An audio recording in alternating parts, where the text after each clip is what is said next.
My son bought his wife a luxury home and then slid the mortgage papers across the dinner table to me. You have saved enough, Dad. It is time to help your family. When I said no, they did not just get angry. They sued me for $500,000. But they forgot one thing. I kept the receipts, and the judge asked them one question that ended their lives as they knew it. I am Douglas Bennett, 69 years old, and for 40 years I poured concrete and built the skylines of Seattle with my bare hands. I know the value of $1 because I have bled for every single one of them. But my son Brandon apparently missed that lesson. Before I tell you how I destroyed their greed in a court of law, please like this video and subscribe to the channel. Let me know in the comments where you are watching from. I sat alone at table 4 in the Capitol Grill. The ice in my water glass had melted completely, and the condensation was pooling on the white tablecloth. I checked my watch for the 5th time. They were 20 minutes late. It was my 69th birthday, but I was not expecting a cake. I was not even expecting a card. I just wanted my son to look me in the eye and acknowledge I existed. Finally, I saw them. Brandon walked in wearing a suit that cost more than my first car, and hanging on his arm was Vanessa, my daughter-in-law. She had that look on her face, the one she always wore when she was about to ask for something. It was a mix of fake sweetness and predator focus. They did not apologize for being late. They did not hug me. They slid into the booth opposite me, and before the waiter could even offer us menus, Vanessa reached into her oversized designer bag. She pulled out a thick, heavy folder and slammed it onto the table right next to my empty plate. The sound echoed in the quiet restaurant. "Happy birthday, Dad," Brandon mumbled, but he would not meet my gaze. He was looking at the folder. "What is this?" I asked, keeping my hands in my lap. I did not want to touch it. Vanessa smiled, but her eyes were cold. "It is our future, Doug. We found it. The perfect house in Bellevue. 5 bedrooms, a view of the lake, and a 3-car garage. It is $1.2 million. I looked at them. Brandon was currently unemployed, claiming he was finding himself. Vanessa worked in finance, but she spent money faster than she could print it. "That is nice," I said, keeping my voice even. "I hope you two will be very happy there." Vanessa laughed, a dry, humorless sound. "Oh, we will be.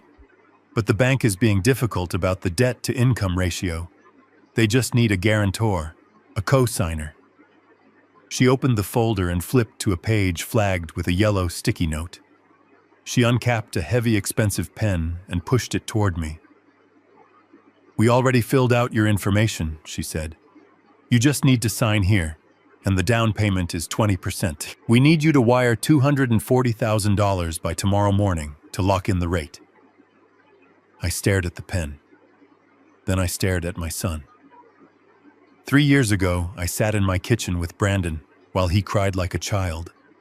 He had gambled away $40,000. He owed dangerous people. To save his life, I sold my Ford F-150, the truck I had driven for 20 years, the truck I loved. I paid his debts. I looked him in the eye that day, and I said, "This is the last time, Brandon. If you ask me for another cent, you are on your own." I pushed the pen back across the table. "No."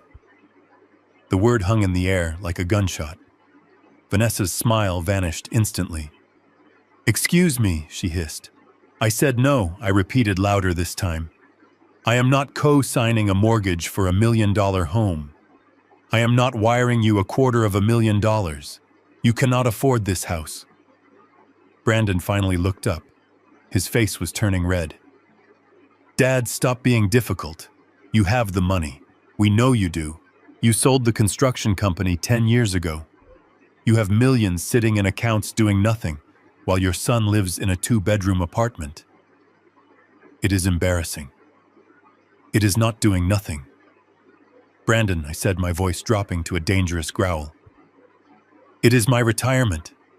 It is the money I broke my back for. And I told you 3 years ago when I cleared your bookie debt that the bank of Dad was closed. Vanessa slammed her hand on the table, making the silverware jump. "You selfish old man. You are going to die soon anyway. What are you going to do? Take it with you. We deserve this house. Brandon deserves this. He has put up with you for years." "Put up with me?" I asked. "I paid for his college, I paid for his car, I paid his bail when he got a DUI. I paid his gambling debts. And now you want me to buy you a mansion in Bellevue." The waiter approached, looking nervous. "Sir, is everything all right?" Brandon stood up abruptly, knocking his chair back. He looked wild. He looked desperate. "No, everything is not all right," he shouted, and people at the nearby tables turned to stare. "My father is sitting on a gold mine, and he is forcing his family to live like rats. You owe me this, Dad. You owe me." I stood up slowly. My knees ached, a reminder of 40 years on construction sites. I looked at my son, a man of 38, who still acted like a spoiled teenager. "I owe you nothing," I said calmly. "And since you have money for $1 million home, you can pay for this dinner." I turned and walked away. I did not look back. But as I reached the door, I heard Vanessa screaming after me. "You will regret this, Doug. We will take what is ours. You will be sorry." I walked out into the cool Seattle rain, my heart hammering in my chest, not from fear, but from a deep, profound disappointment. I got into my old sedan, the one I bought used after selling my truck, and just sat there for a moment, gripping the steering wheel. My hands were shaking. It wasn't the anger. It was the realization that my son was gone. The boy I raised was gone, replaced by this creature of greed and entitlement. I started the engine and drove toward the highway. The rain lashed against the windshield, blurring the city lights. My phone started buzzing in the passenger seat. Once, twice, 10 times. I glanced at the screen. Text messages from Vanessa. "You are a monster. We are not done with you. You promised Brandon 10% of the company sale. We are going to make you pay." I frowned. Promised him 10%, I never promised him a dime. When I sold Bennett Construction, Brandon had not worked a day in his life. He called the company dirty work. He wanted nothing to do with it until the check cleared. I drove home to my small house in Ballard. It was a modest place, 2 bedrooms, 1 bath, built in the 50s. It needed a new coat of paint, and the porch sagged a little on the left side. To anyone looking from the street, it looked like the home of a man surviving on a small pension. They would never guess that beneath the floorboards in a fireproof floor safe sat the documents proving I was worth over $8 million. I walked inside and locked the door behind me. The silence of the house usually comforted me, but tonight it felt heavy. I went straight to the study and moved the rug. I spun the dial on the floor safe and popped it open. I needed to check my will. I needed to make sure everything was locked down tight, because Vanessa's threat in the restaurant felt different. It wasn't just anger. It felt like a plan. I pulled out the blue binder. My will was simple. It left a comfortable trust for Brandon, distributed monthly, so he couldn't blow it all at once, and the rest to various charities. I stared at the papers. Even now, after tonight, I was still protecting him. I was still trying to be a father. My phone pinged again. This time it wasn't a text. It was an email notification. The subject line made my blood run cold. Notice of civil lawsuit. I opened it. It was from a law firm I didn't recognize. Attached was a PDF. I put on my reading glasses and scrolled through the document, my breath catching in my throat. Plaintiff Brandon Bennett and Vanessa Bennett. Defendant Douglas Bennett. Cause of action, breach of oral contract and unjust enrichment. Amount demanded $500,000. I read the complaint. It was a work of fiction. It claimed that 10 years ago, on the day I sold my company, I had verbally promised Brandon a 10% share as compensation for his consulting services during the sale. It claimed I had withheld these funds, causing them emotional and financial distress. Consulting services. Brandon was partying in Cancun when I sold the company. He didn't even know I had sold it until he came back 3 weeks later asking for rent money. They were suing me. My own son was taking me to court for $500,000 based on a lie. I sat back in my chair, the glow of the computer screen illuminating the dark room. They wanted war. They thought I was a frail old man who would be scared of a lawsuit, who would write a check just to make the problem go away. They thought they could bully me like they bullied the bank. But they forgot who I was. I didn't get rich by being soft. I got rich by knowing how to build things that last and how to demolish things that don't. I picked up my phone and dialed a number I hadn't called in years. It was late, but I knew he would be awake. Jonathan Mitchell, the Shark of Seattle, the lawyer who helped me sell my company. He answered on the second ring. Doug Bennett. To what do I owe the pleasure? I am being sued, Jonathan. I said, my voice steady. By my son. There was a pause on the line.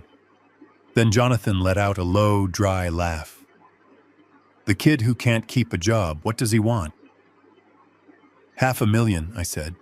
He claims I promised him a cut of the sale. Jonathan hummed. Oral contract. Hard to prove, but annoying to fight. Do you want to settle, Doug? Give him $50,000 to shut him up. I looked at the picture of Brandon on my desk, taken when he was 5 years old, holding a toy hammer. I looked at the lawsuit on my screen. No, Jonathan, I said. I don't want to settle. I want to destroy them. I want to make sure they never come after me again. I could hear the smile in Jonathan's voice when he replied. Then be at my office at 8 a.m. tomorrow. Bring everything. And Doug, wear your good suit. We are going to war. I hung up the phone. I didn't sleep that night. I sat in my chair listening to the rain and thinking about the mortgage papers Vanessa had slammed on the table. Why were they so desperate? Why did they need $1 million house right now when Brandon was jobless? Why did they need $250,000 in cash by tomorrow morning? It didn't add up. Greed is usually patient. This was panic. The next morning at 7 a.m., a heavy fist pounded on my front door. I looked through the peephole. It was a King County Sheriff deputy. I opened the door. Douglas Bennett, he asked. Yes. You have been served. He handed me a thick envelope. The official papers. It was real. They had actually done it. I watched the deputy walk away, and I felt a strange calm settle over me. The sadness was gone. The disappointment was gone. All that was left was the cold, hard resolve of a man who has a job to finish. I drove into the city, the skyline gray and imposing. Jonathan's office was on the 42nd floor overlooking Elliott Bay. When I walked in, he was already waiting for me, standing by the window, looking like a predator in a three-piece suit. Let me see it, he said. I handed him the lawsuit. He flipped through it quickly, his eyes scanning the legal jargon. It is sloppy, he said, tossing it onto his mahogany desk. They are desperate. They cite witnesses. Vanessa's parents. They claim they heard you make this promise at a Thanksgiving dinner 10 years ago. They are lying, I said. Vanessa's parents hate me. They wouldn't come to my house for Thanksgiving if I paid them. Perjury, Jonathan said, shrugging. People do it every day for $500,000. But here is the interesting part, Doug. Look at the timeline. They filed this yesterday afternoon, an hour after you left the restaurant. They had this ready. This wasn't a reaction to you saying no. This was the plan all along. If you signed the mortgage, they would own you. If you didn't, they would sue you. They needed this money yesterday. Why, I asked. Why the rush? Jonathan leaned forward, steepling his fingers. That is what we are going to find out. I have a private investigator on retainer. A guy named Chen. He used to be FBI. If your son and his wife are in trouble, Chen will find it. But Doug, I need to know how far you are willing to go. If we dig, we might find things that put your son in prison. Are you ready for that? I thought about the way Brandon looked at me in the restaurant, the hate in his eyes, the way he let Vanessa call me a monster. He is not my son anymore, Jonathan, I said. He is a plaintiff. Treat him like one. Jonathan nodded. Done. Now let's talk strategy. We are not going to play defense. We are going to scorch the earth. They want to claim unjust enrichment. We are going to audit their entire lives. Every bank transaction, every credit card swipe, every tax return for the last 10 years. I spent the next 3 hours signing affidavits and authorizing deep background checks. When I left Jonathan's office, I felt lighter. I had a team. I had a plan. But the enemy was not sleeping. As I walked to my car, my phone buzzed. It was a notification from my bank. Alert attempted access. Incorrect PIN entered 3 times. Account locked. They were trying to hack my main accounts. They knew my old passwords, probably from when Brandon used to help me with my computer. I called the bank immediately and froze everything. Then I got another text. This one was from a number I didn't know. We know about the tax evasion in '98. Pay us or we send the file to the IRS. I laughed out loud in the parking garage. Tax evasion, I had been audited in '98, and the IRS ended up owing me money. They were bluffing. They were throwing everything at the wall to see what stuck. But this text confirmed Jonathan's theory. They were desperate. They were terrified. 2 days later, I was back in Jonathan's office. Chen, the investigator, was there. He was a quiet man who didn't blink enough. He placed a thin file on the desk. You were right, he said, his voice flat. It isn't about the house. The house is the laundry machine. What do you mean, I asked, Vanessa Chen said. She works as an internal auditor for a mid-sized investment firm. 6 months ago, she found a loophole in their accounts payable system. She started siphoning money.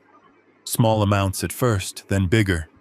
She has stolen $300,000. My jaw dropped. 300,000, Chen nodded. But here is the kicker. The firm is engaging an external audit next month. She knows she is going to get caught. She needs to put the money back before the auditors arrive. I looked at Jonathan. The mortgage. Exactly, Jonathan said. She wasn't buying the house to live in. She needed the house to get access to a HELOC, a home equity line of credit. She needed you to co-sign so the bank would approve the loan fast. Then she would draw down the cash from the equity pay, back the money she stole, and hope no one noticed. And since I said no, I said, realizing the horror of it. Since you said no, Jonathan finished. She needs the $500,000 from the lawsuit. It is her golden parachute. If she gets the money, she pays back the firm and maybe flees the country. If she doesn't, she goes to federal prison for embezzlement. And Brandon, I asked? Does he know Chen slid a photo across the desk? It was a picture of Brandon and Vanessa arguing outside a bar. Brandon looks terrified. He knows, Chen said. He is listed as a co-conspirator on some of the shell accounts she used to move the money. If she goes down, he goes down. I sat back feeling sick. My son wasn't just greedy. He was an accessory to a felony. He was trying to extort his own father to cover up a crime. So what do we do, I asked.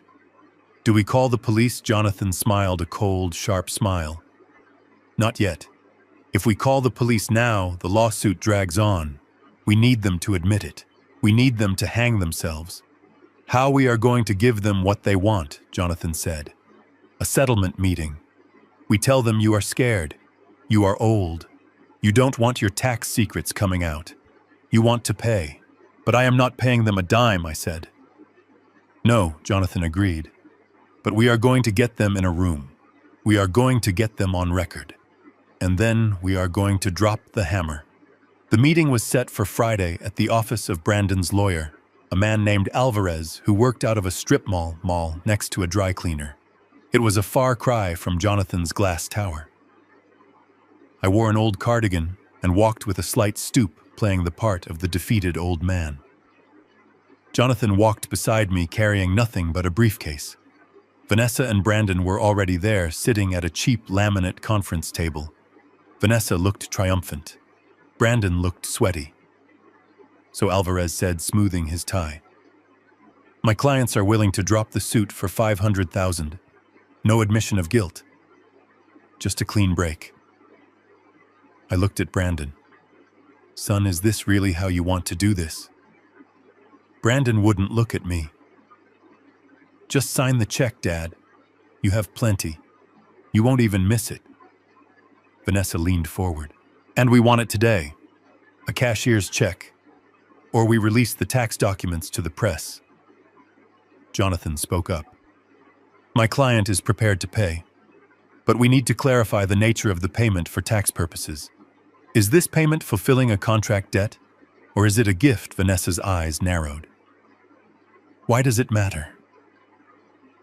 "Because," Jonathan said calmly, "if it is a debt payment for the oral contract you claim exists, you will have to pay income tax on it. That is about 35%. If it is a gift, there is no tax for you." Vanessa and Brandon exchanged a look. I could see the greed calculating in their eyes. They didn't want to lose a third of the money to the government. They needed every penny to cover the theft. "It is a gift," Brandon blurted out. "It is a gift. He owes it to me for being a terrible father." Jonathan nodded slowly. "So you admit there was no oral contract? This is strictly a gift?" "Yes," Vanessa hissed. "Just give us the money." Jonathan looked at me. I stood up, straightening my back, shedding the act of the frail old man. I reached into my pocket and pulled out a small digital recorder. I placed it on the table. The red light was blinking. "Thank you," I said, my voice strong and clear. "You just admitted on tape that your entire lawsuit is fraudulent. There was no contract. You just wanted a gift. That is extortion." Vanessa's face went white. "You set us up." I picked up the recorder. "I am not giving you $500,000. I am not giving you 5 cents. And Brandon, I know about the audit at Vanessa's firm." The room went dead silent. You could hear the hum of the refrigerator in the break room. Brandon looked like he was going to vomit. Vanessa stood up, her chair crashing back. "You don't know anything," she screamed. "You are a senile old fool." I turned to Alvarez, their lawyer. "Counsel, your clients are currently under investigation for embezzlement and conspiracy. I suggest you check who is paying your retainer, because the money is likely stolen." Alvarez looked at them, horror dawning on his face. "Is this true?" "We are done here," Jonathan said. "We will see you in court on Monday, and we are bringing the FBI." We walked out of the office, leaving them in chaos. Vanessa was screaming at Brandon. Brandon was crying. It was pathetic. But it wasn't over. They were cornered rats, and cornered rats bite. Monday morning, the King County Superior Court. The courtroom was packed mostly with curious onlookers, but I saw Vanessa's parents in the front row glaring at me. They were the star witnesses ready to lie under oath. The judge, Honorable Justice Harrison, took the bench. He was a no-nonsense man with a reputation for hating time wasters. Alvarez looked like he hadn't slept. He tried to withdraw from the case, but the judge denied it, saying it was too late. The trial began. Vanessa's parents took the stand. They cried. They swore on the Bible that I had promised Brandon the money 10 years ago. They painted me as a monster who hoarded wealth while my son starved. It was a good performance. Then it was Jonathan's turn. He didn't call me to the stand. He called Brandon. Brandon walked up looking like a ghost. He took the oath. "Mr. Bennett," Jonathan began, holding a piece of paper. "You claim in your lawsuit that you worked as a consultant for your father's company and were promised 10% of the sale, correct?" "Yes," Brandon whispered. "And you worked very hard for that money, yes. I gave him the best years of my life." Jonathan walked back to his table and picked up a stack of documents. That is interesting, because I have here your tax returns from the last 10 years. In the year of the sale, you declared zero income. In fact, you filed for unemployment benefits. You signed a federal document stating you were unemployed and had no income prospects. Jonathan held up the two documents side by side. So, Mr. Bennett, I have a question. Were you lying to the federal government then, or are you lying to this court now? Because one of these is perjury and the other is welfare fraud. Which one is it? Brandon froze. He looked at Vanessa. She was staring straight ahead, refusing to meet his eyes. He looked at the judge. I answer the question, the judge boomed. I didn't work. It was a lie. The courtroom erupted. Vanessa put her head in her hands. Jonathan wasn't done. He turned to the judge. Your Honor, we move to dismiss this case with prejudice. But before we do, we would like to submit one final piece of evidence regarding the credibility of the plaintiffs. Jonathan handed a sealed envelope to the bailiff, who handed it to the judge. It was the report from the FBI, based on the information Chen had provided. The judge opened it. He read it in silence. His eyebrows went up. He looked over his glasses at Vanessa. Mrs. Bennett, the judge, said, his voice dangerously quiet.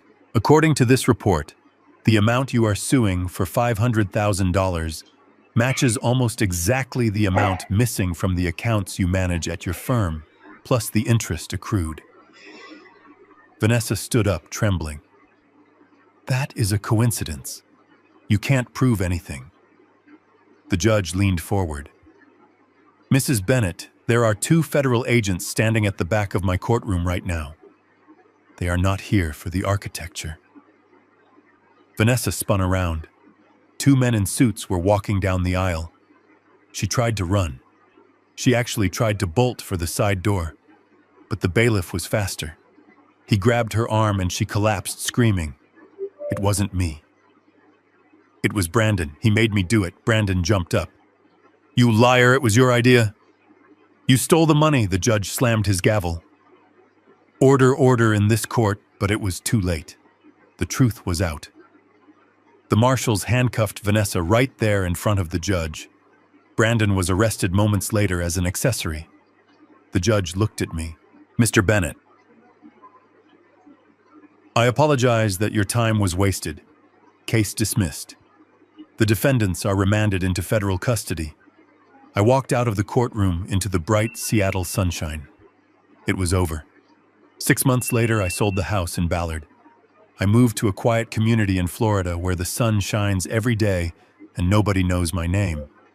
I bought a boat. I fish in the mornings and I read in the afternoons. Vanessa was sentenced to 10 years for embezzlement and fraud. Brandon got 5 years for conspiracy and tax evasion. On Brandon's birthday last week, I sent him a card to the prison. It had no check inside, just a note. I taught you how to build things, Brandon. You chose to tear them down. This is the only inheritance you will ever get. The lesson that actions have consequences. Spend it wisely. I am Douglas Bennett. I am free. And I still have my receipts. The rain in Seattle never really stops. It just pauses to reload. That morning at 7 a.m., the sky was the color of a bruised plum, and the air smelled of wet pavement and ozone. I was sitting at my kitchen table nursing a mug of black coffee, trying to wash the bitter taste of the previous night out of my mouth. I had not slept well. Every time I closed my eyes, I saw Brandon's face twisted with entitlement, screaming that I owed him. I owed him nothing. I had given him life, and for 38 years I had subsidized it. That stopped yesterday. Or so I thought. I was just about to pour a second cup when the sound of a fist hammering against my front door shattered the morning silence. It was not a neighborly knock. It was not the Amazon delivery driver. It was the heavy, authoritative pound of law enforcement. Bam, bam, bam. My heart skipped a beat, not out of fear, but out of a sudden, sharp instinct that told me the war had arrived at my doorstep. I stood up my knees, popping, and walked down the hallway. Through the frosted glass of the front door, I could see the silhouette of a uniform. I opened the door. Standing on my porch with the rain dripping from the brim of his hat was a King County Sheriff deputy. He looked young, maybe 30, the same age Brandon was when I paid off his second credit card debt. He held a thick manila envelope in his hand, protected from the rain by a plastic sheet. "Douglas Bennett," he asked, his voice flat and professional. "I am Douglas Bennett," I replied, keeping my hand on the doorframe. "You are being served." He thrust the envelope toward me. I took it.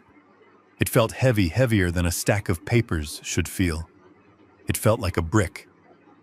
"Have a nice day, sir," the deputy said, touching the brim of his hat, before turning and walking back to his patrol car, parked right in front of my driveway. Its lights were not flashing, but its presence was loud enough. I looked across the street. The curtains in Mrs. Higgins' house twitched. I saw her gray head duck back behind the fabric.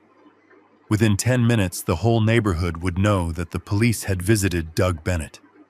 In a quiet, working-class neighborhood like ours, that was a stain that did not wash out easily.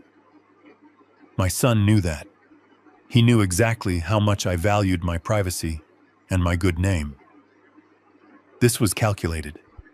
This was the first shot. I closed the door and locked it. I walked back to the kitchen and sat down. I put on my reading glasses, my hands steady. I was not shaking anymore. The sadness I had felt at the restaurant was gone, replaced by a cold, clinical curiosity. I wanted to see how far they were willing to go. I slit the envelope open with a steak knife. I pulled out the stack of documents. It was 20 pages thick, stapled at the top. The cover page was standard legal formatting, but the words printed there made my stomach churn with a mix of disgust and disbelief. Superior Court of Washington for King County. Plaintiffs: Brandon Bennett and Vanessa Bennett. Defendant Douglas Bennett. Complaint for damages. I turned the page and started to read. The legal jargon was dense, but the accusations were crystal clear. They were suing me for $500,000 plus legal fees, plus interest, plus damages for emotional distress. $500,000. The exact amount they needed to cover Vanessa's theft, though the lawsuit did not mention that. Instead, it wove a fairy tale so detailed and so venomous that I almost admired the audacity of it. Count 1: breach of oral contract. I read the paragraph twice to make sure I was not hallucinating. The complaint stated that on June 12, 2014, the date I finalized the sale of Bennett Construction, I had held a celebration dinner at my home. It claimed that during this dinner, in the presence of witnesses, I had verbally entered into a binding agreement with Brandon. It alleged that I had promised him 10% of the net proceeds from the sale of the company as compensation for his years of strategic consulting and business development services. I lowered the paper and stared at the rain streaking the window. Strategic consulting. Business development. I remembered June 12, 2014 perfectly. I did not have a celebration dinner. I sat alone in this very kitchen with a bottle of scotch, staring at the check that represented 40 years of my life.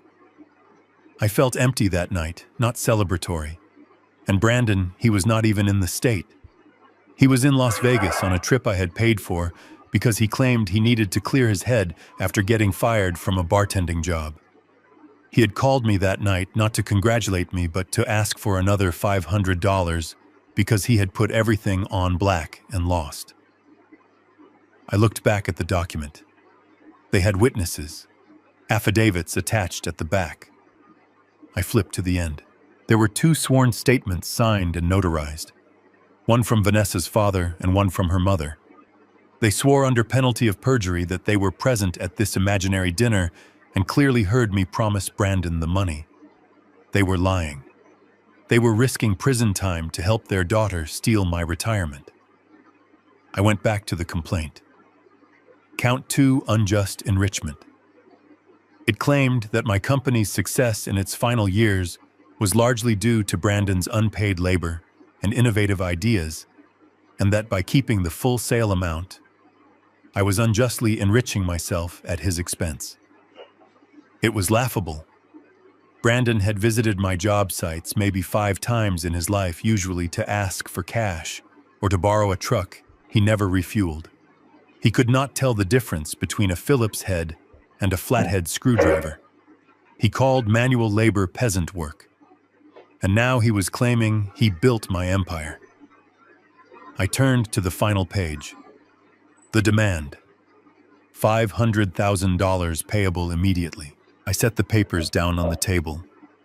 The coffee in my mug had gone cold. The house was silent, but inside my head, it was deafening.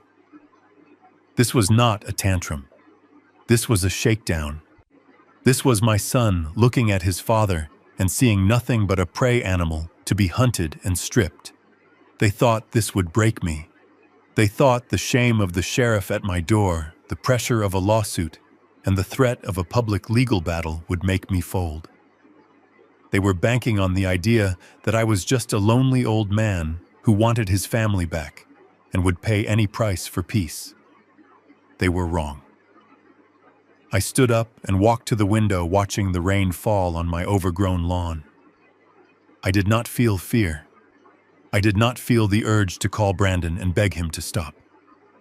I felt a strange, icy clarity settling in my chest. It was the same feeling I used to get before a demolition job. You look at a building that has stood for years. You find its weak points. You plant the charges, and you bring it down in a cloud of dust. Brandon wanted to play pretend. He wanted to pretend he was a businessman. He wanted to pretend he was a victim. He wanted to pretend he had leverage. Fine. I would play too. But I wasn't going to play the victim. I walked to my study and opened the floor safe again. I took out the file labeled Taxes 2014. I found the receipts from that week in June. The flight confirmation to Las Vegas for Brandon Bennett. The credit card transaction for his hotel. The withdrawal slip for the cash transfer I sent him that night. I held the papers in my hand. They claimed he was at my dinner table negotiating a contract. I had proof he was at the Bellagio losing my money. I looked at the phone. I could call them. I could scream. I could tell them I had proof.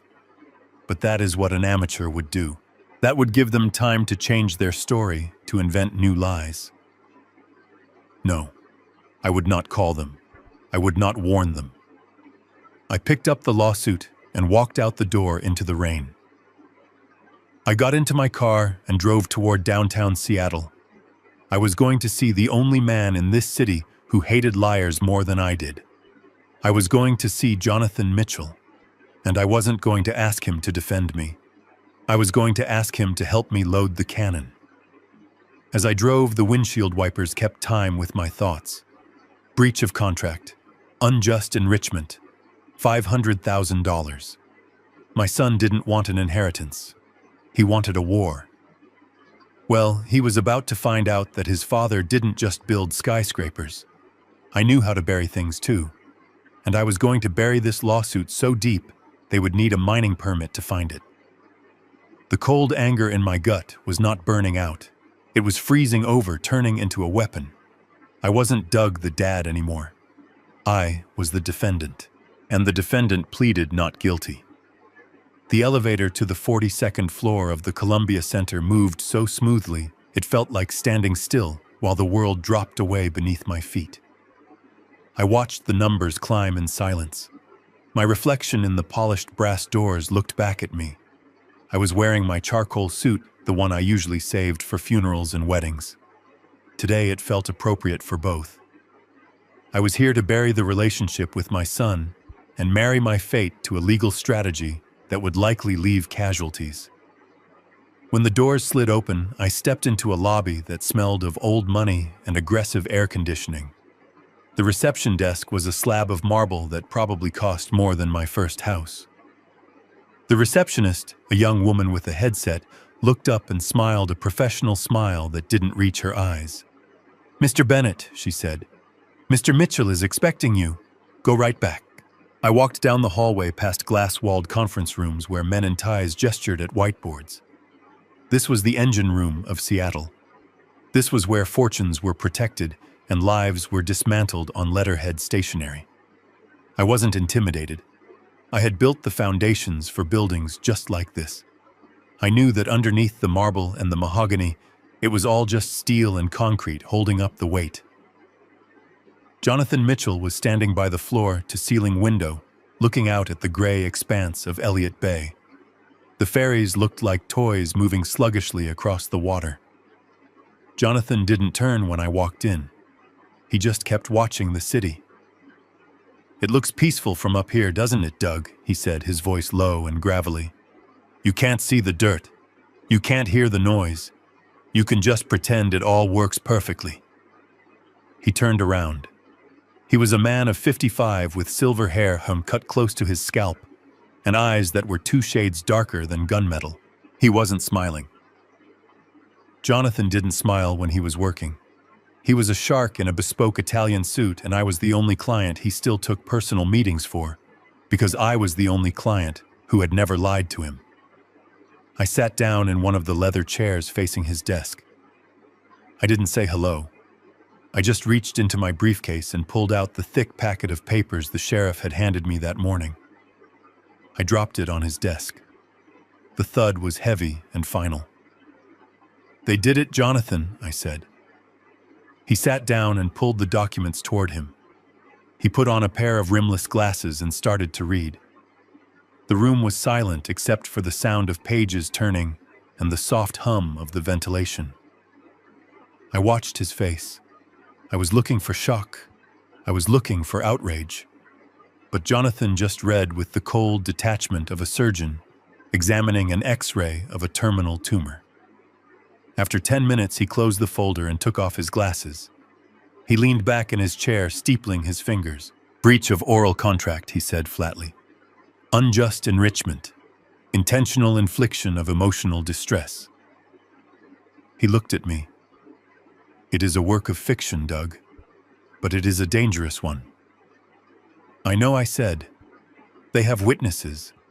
Vanessa's parents." Jonathan waved a hand dismissively. "Witnesses can be broken. That is not what worries me. What worries me is the number, $500,000. Why, I asked. "Because it is specific," Jonathan said. "It isn't 1 million, it isn't 10 million, it is exactly $500,000. When people sue for greed, they usually swing for the fences. They ask for the moon and settle for a rock. But this feels precise. This feels like a debt." He stood up and walked over to a sidebar, pouring 2 glasses of sparkling water. He handed one to me. "Doug, we have been friends for a long time. You built my first house. I helped you sell your company for enough money to live like a king for 3 lifetimes. So I am going to ask you a question, and I need you to answer it not as a father, but as a client." He sat on the edge of his desk, looking down at me. "What do you want to do?" I looked at the water in my glass. "What do you mean?" "I mean, there are 2 ways to handle this," Jonathan said. "Option A is the shield. We file a motion to dismiss. We depose the witnesses. We drag this out for 2 years. We show the court that Brandon was in Las Vegas. We win eventually, but it will be messy. It will be public. And at the end of it, your son will still be your son, just a poorer and angrier version of himself. He might even get a nuisance settlement just to make him go away." I tightened my grip on the glass. "And option B?" Jonathan's eyes hardened. "Option B is the sword. We don't just defend, we attack. We find out why they need this money. We find out what they are hiding. We don't just prove they are lying, we prove they are criminals. We destroy their credibility, their finances, and their future. We make sure they are so busy fighting to stay out of prison that they never even think about suing you again." He leaned closer, his voice dropping to a whisper. "Option B is scorched earth, Doug. We burn the fields so they can never harvest again. But if we do this, there is no coming back. You won't have a son anymore. You will have a defendant. And when we are done, he might be a felon." The room went quiet again. I looked out the window at the gray sky. I thought about the little boy I taught to ride a bike. I thought about the teenager I bailed out of jail. I thought about the man who sat across from me in a restaurant 2 nights ago and looked at me with pure, unadulterated hatred because I wouldn't fund his lifestyle. He killed that boy, I thought. Brandon killed the son I loved the moment he decided to extort me. I looked up at Jonathan. My chest felt hollow, but my mind was clear. I don't want a settlement, Jonathan. I don't want to drag this out. They came into my house. They threatened me. They tried to use the law to rob me. I stood up and walked to the window, standing next to him. I want option B. I want scorched earth. I want them to have no road home. I want to destroy them, Jonathan. Not just beat them. Destroy them. Jonathan nodded slowly. He didn't look surprised. He looked satisfied. Good, he said, walking back to his desk and hitting a button on his intercom. Sarah, get Chen on the line. And clear my schedule for the afternoon. He looked back at me. Sit down, Doug. If we are going to do this, we need to start digging. He pulled a fresh legal pad from his drawer and uncapped a pen. Here is the strategy, Jonathan said, his voice sharp and precise. We are not going to argue about the oral contract. That is a distraction. That is what they want us to focus on. They want us arguing about who said what at a dinner party 10 years ago. We are going to ignore that. We are going to focus on the money, I said, catching on. Exactly, Jonathan said. Why do they need $500,000 immediately? Why did they try to rush a mortgage on $1 million home when Brandon is unemployed? Why are Vanessa's parents willing to perjure themselves? He wrote 3 words on the pad in bold letters. Follow the money. I am going to subpoena their financial records, Jonathan continued. Not just for this lawsuit. I am going to request discovery on everything. Bank accounts, credit cards, tax returns, investment portfolios. If they claim unjust enrichment, I have the right to examine their financial standing to prove context. They will fight that, I said. They will say it is irrelevant. Let them fight, Jonathan said, smiling that shark smile again. If they fight, it means they are hiding something. And while they are fighting the subpoenas, I am going to have Chen turn their lives inside out. Chen is a forensic accountant and a private investigator. If Vanessa has bought a cup of coffee in the last 5 years, Chen will know where and how much she tipped. He looked at me over his glasses. Vanessa works in finance, right? Yes, I said. She is an internal auditor.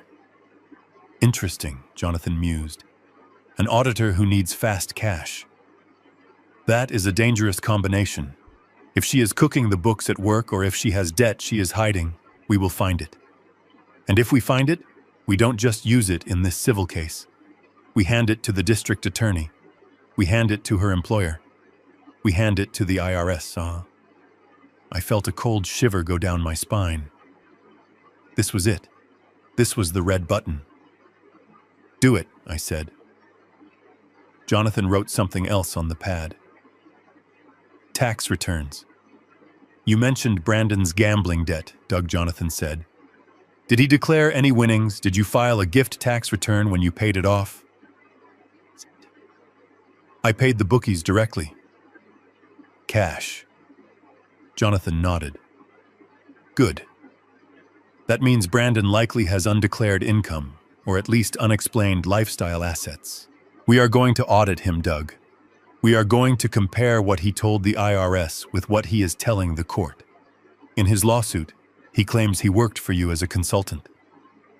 I bet my license that on his tax returns from that year, he checked the box for unemployed to get benefits. He did, I said, realizing the trap. He was on unemployment for 6 months that year. Jonathan slammed his hand on the desk. Got him. That is perjury. That is fraud. If he swears to this court he was working while swearing to the government he wasn't, he is done. We catch him in a lie on the stand, and his credibility evaporates. The judge will throw the case out and likely refer him for prosecution. It felt ruthless. It felt mechanical. It felt perfect. What do I need to do? I asked. You need to play the part, Jonathan said. You need to be the scared old man. Let them think they are winning. Let them think you are overwhelmed. Don't answer their calls, but don't block them either. Let them leave voicemails. Let them send texts. Every threat they make, every angry outburst is evidence. We are building a file, Doug. We are letting them hand us the rope they will use to hang themselves. He stood up and walked over to me, extending his hand. We are going to start the paperwork today. By tomorrow morning, Chen will be running their credit reports. By next week, we will know what they had for breakfast 3 years ago. I shook his hand. His grip was firm. Thank you, Jonathan, I said. Don't thank me yet, he replied. This is going to get ugly. Your daughter-in-law, Vanessa, she is the smart one, isn't she? Brandon is the noise, but she is the architect. Yes, I said. She is the one who handed me the pen. Then she is the one we have to watch, Jonathan said. If she senses the trap, she might run. Or she might get dangerous. Lock your doors, Doug. Get a security system. People who are desperate enough to sue their own family are desperate enough to do anything. I walked out of his office feeling different than when I walked in. I wasn't just a defendant anymore. I was a hunter. The elevator ride down felt faster. The city below looked different. It wasn't just buildings and rain. It was a grid, a system of rules and consequences. Brandon and Vanessa thought they could break the rules. They thought they were the predators. They had no idea that they had just walked into a cage with a lion. I got into my car and drove home. I didn't turn on the radio. I was thinking about Jonathan's question. Do you want to destroy them? Yes. I did. Because they didn't just want my money. They wanted my dignity. They wanted to strip me bare and leave me with nothing just to feed their own vanity. I pulled into my driveway. The rain had stopped. The house looked dark and quiet. I walked inside and went straight to the kitchen. I poured a glass of water. My hand was steady. My phone buzzed on the counter. A text from Brandon. Last chance, Dad. Settle this or we take everything. I looked at the message. I didn't feel anger. I felt pity. He was holding a water pistol and threatening a man driving a tank. I put the phone down and didn't reply. The silence in the house wasn't heavy anymore. It was the silence of a deep breath before the plunge. The war had started, and I was ready to burn it all down. 2 days later, my phone rang at 8:15 in the morning. It was Jonathan Mitchell. His voice was tight-clipped and completely devoid of the usual morning pleasantries. Doug, he said, get down here. Now. Don't finish your coffee. Don't read the paper. Just get in your car. I didn't ask why. I heard the tone. It was the tone of a foreman who just found a crack in the main support beam. I grabbed my keys and drove to the city. The rain had let up, leaving Seattle in a gray wash of low clouds and wet pavement. I drove fast, my mind racing through the possibilities. Did they find something on me? Had I made a mistake on a tax return 20 years ago? Paranoia is the first tax you pay when you enter a legal war. When I arrived at the 42nd floor, the receptionist didn't even ask me to sit. She waved me straight back. Jonathan's office door was closed. I knocked once and entered. Jonathan was standing behind his desk, his jacket off his sleeves rolled up. Sitting in one of the leather chairs was Chen, the private investigator.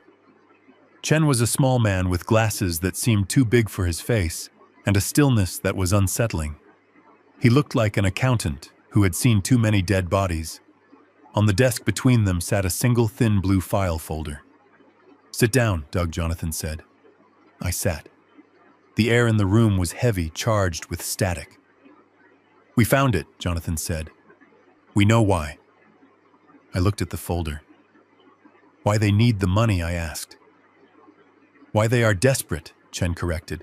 His voice was soft, almost a whisper, but it carried across the room perfectly. It isn't about lifestyle, Doug. It isn't about greed. It is about survival. Chen opened the folder. He spun it around so I could see the documents. The first page was a corporate profile for a company called Sterling Capital. Vanessa works here, Chen said. She is a senior internal auditor. Her job is to find financial discrepancies, to catch mistakes, to stop theft. I nodded. I knew this. Vanessa always bragged about her job, about how important she was, how she kept the company honest. 6 months ago, Chen continued, she found a loophole in their vendor payment system, a legacy glitch in the software that allowed payments under $5,000 to be processed without secondary authorization if they were tagged as maintenance expenses. I looked up at Chen. She didn't report it, Chen said. She exploited it. He flipped the page. A spreadsheet. Columns of numbers, dates, and amounts. Start date February 4th. End date last Tuesday. Total amount embezzled $312,000. My breath caught in my throat. 300,000. She set up 3 shell companies, Chen explained. Fake vendors. She has been approving invoices for non-existent IT repairs and office supplies. The money goes into accounts she controls. I stared at the numbers. They were small amounts. 4,000 here, 3,000 there. But there were dozens of them. It was a slow bleed. But here's the problem, Jonathan interrupted. Sterling Capital was just acquired by a larger banking group. As part of the merger, they are conducting a full external audit, a forensic audit. It starts on the 1st of the month. I looked at the calendar on the wall. That was 10 days away. She is going to get caught, I said. She knows, Chen said. That is why she needs the money. She needs to pay back the $300,000 plus interest before the external auditors open the books. If the money is back in the account, she can claim it was an accounting error, a glitch she was fixing. She might get fired for incompetence, but she won't go to prison. If the money isn't there, Jonathan said, leaning forward, she goes to federal prison for wire fraud and embezzlement. 10 years minimum. The pieces slammed together in my mind like a car crash.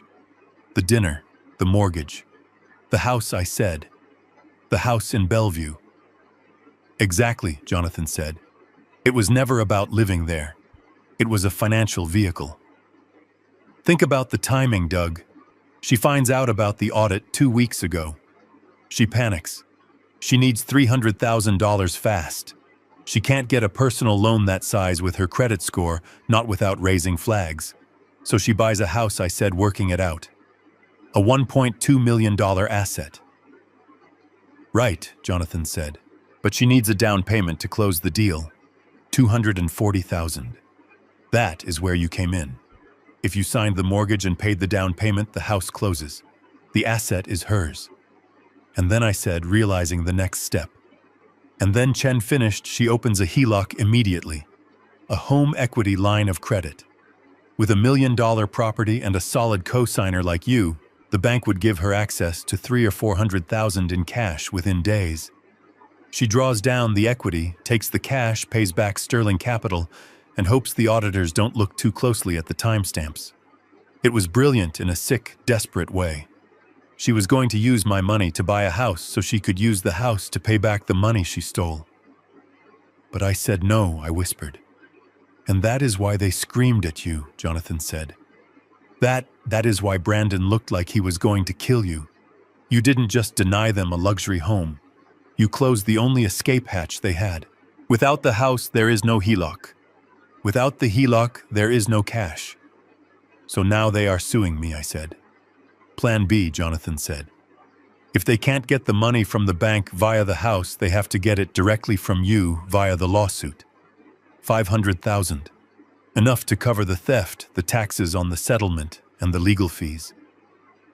I sat back in the chair, feeling physically ill.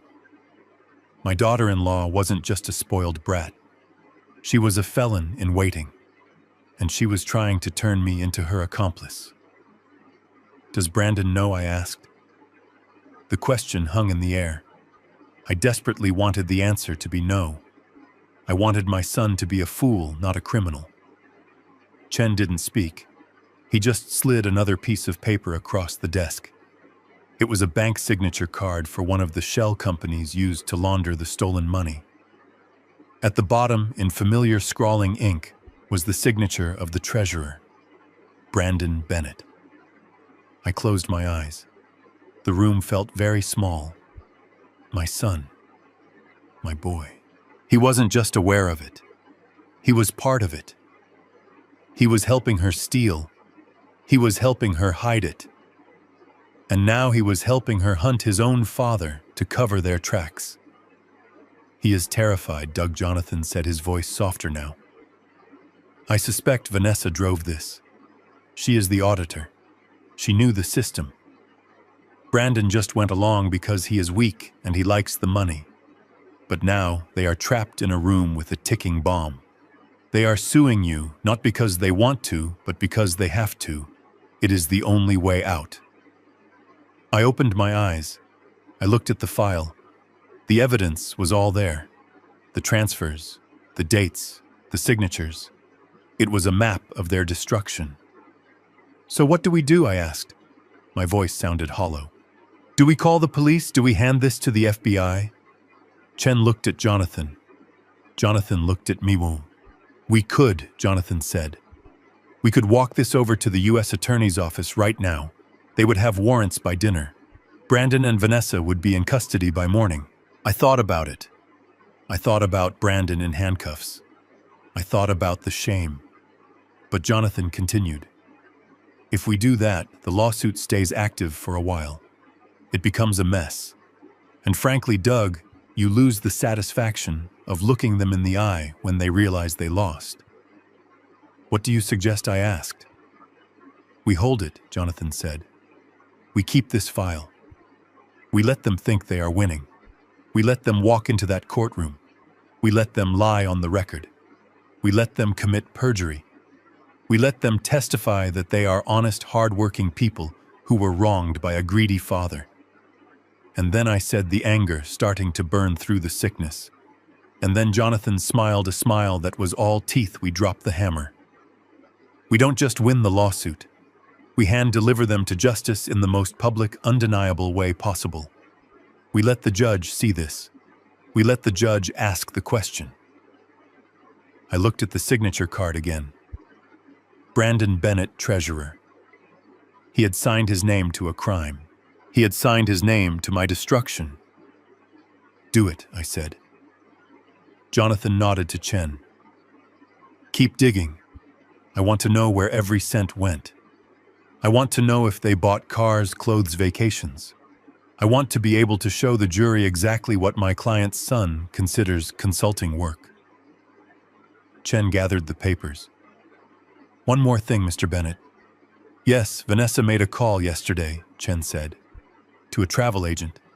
She asked about flights to countries with no extradition treaties. She is getting ready to run." "She won't get far," Jonathan said. "Not without the money." I stood up. My legs felt heavy, but my resolve was harder than concrete. "They aren't going anywhere," I said. "They are going to court." I left the office and walked out into the city. The noise of the traffic seemed distant. I was walking through a different world now. A world where my son was a criminal and I was the only thing standing between him and a cell. Or maybe I was the one who was going to put him there. I realized then that the lawsuit wasn't an attack. It was a hostage negotiation. They were holding my reputation hostage and demanding a ransom. But they didn't know I had already seen the hostage dead. They didn't know I had nothing left to lose. I got into my car and locked the doors.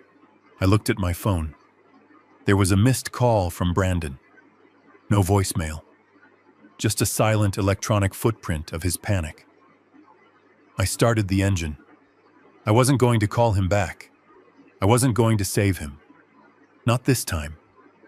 He wanted to be an adult. He wanted to make big decisions. Well, he had made them. Now he was going to learn that in the real world, when you steal from the wrong people, you don't get a timeout. You get taken down. And I was the demolition man. The war did not stay in the lawyer's office. It followed me home. It bled into my phone and it seeped into the neighborhood. Jonathan had warned me that they would try to break me psychologically before we ever stepped foot in a courtroom, and he was right. They did not want a trial. They wanted me to collapse under the weight of shame so they could pick my pockets while I was down. It started on a Tuesday evening. I was sitting in my living room reading a book about naval history, trying to keep my mind off the looming deposition. My phone lit up on the side table. It was not a call. It was a notification from Facebook. I hadn't used the app in years, mostly just to look at photos of my old army buddies, but I kept it installed. You have been tagged in a post by Vanessa Bennett. I opened it. My stomach turned over. It was a photo of Brandon and Vanessa looking haggard and tearful. They were sitting on a couch I didn't recognize, probably at her parents' house. The caption was a masterpiece of fiction. "It breaks our hearts to make this public," Vanessa wrote. "We have tried to handle this privately, with love and respect, but we have been pushed to the breaking point. We are about to lose our home because Brandon's father, Douglas Bennett, has decided to renege on a promise he made 10 years ago.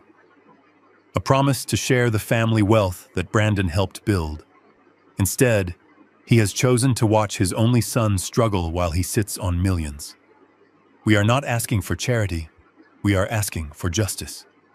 Please pray for us as we fight for what is right against a man who has lost his way." Below the text were hashtags: elder abuse, broken promises, family, betrayal. I watched the comments roll in real time. People I had known for 30 years, people I had built fences for, people I had loaned tools to were reacting with sad faces and angry emojis. "I cannot believe Doug would do this," one neighbor wrote.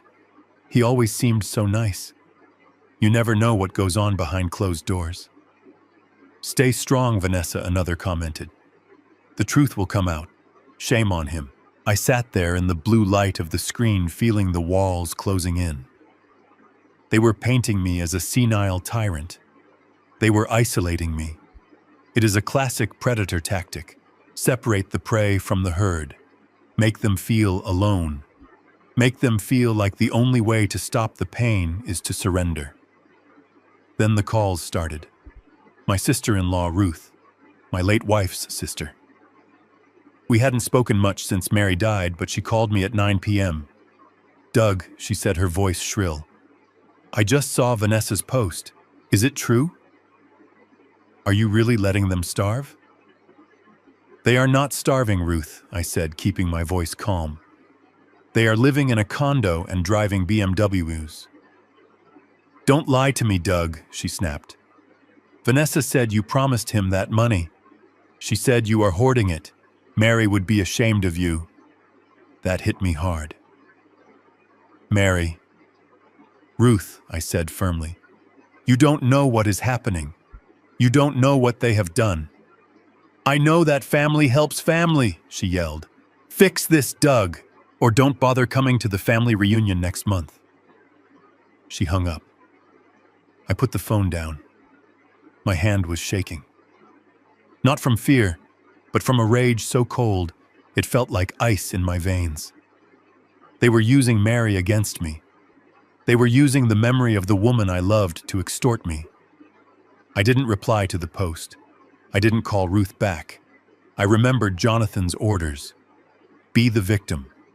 Let them dig. I took screenshots of everything. The post, the comments, the timestamps.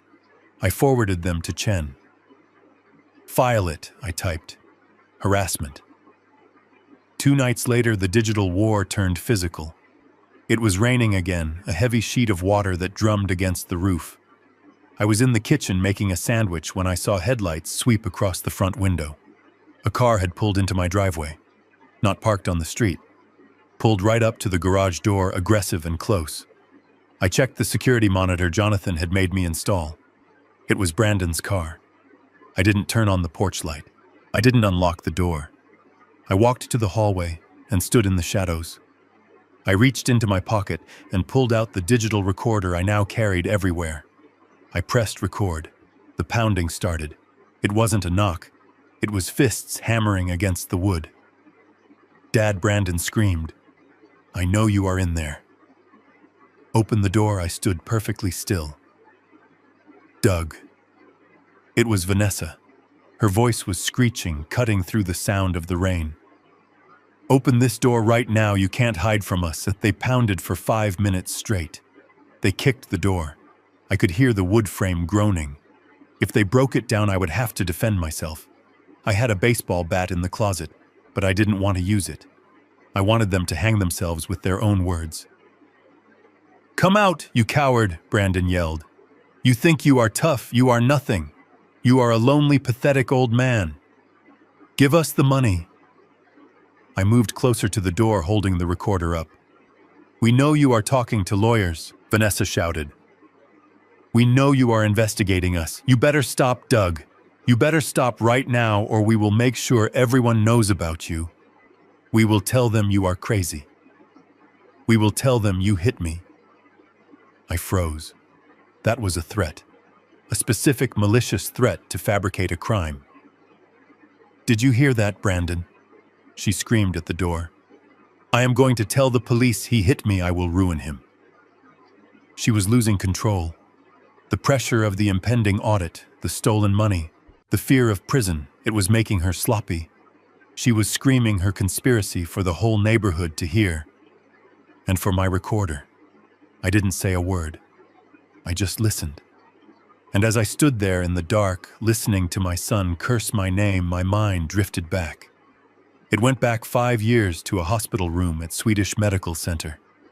It was the night Mary died. It was cancer, slow and painful.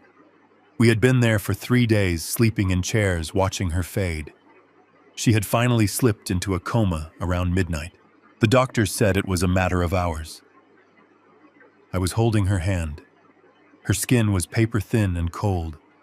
I was crying silently, trying to memorize the lines of her face, trying to say goodbye to the only person who truly knew me. The door had opened. It was Brandon. He walked in smelling of stale beer and cigarettes. He looked at his mother lying there dying, and he didn't cry. He didn't come to her side. He stood at the foot of the bed and looked at me. "Dad," he said. I looked up, my eyes blurry with tears. "Son, she is going." "Yeah," Brandon said, shifting his weight. "Listen, Dad. I need to ask you something." Now I asked. "Yeah, now. Before, before she goes." He licked his lips. "Did she sign the life insurance papers?" "The new policy," I stared at him. My wife, his mother, was taking her last breaths, and he was asking about the payout. What I whispered. "The policy," Brandon said, his voice annoyed. "The one for 200,000. Did she sign it?" "Is it active? Because I have some debts, Dad.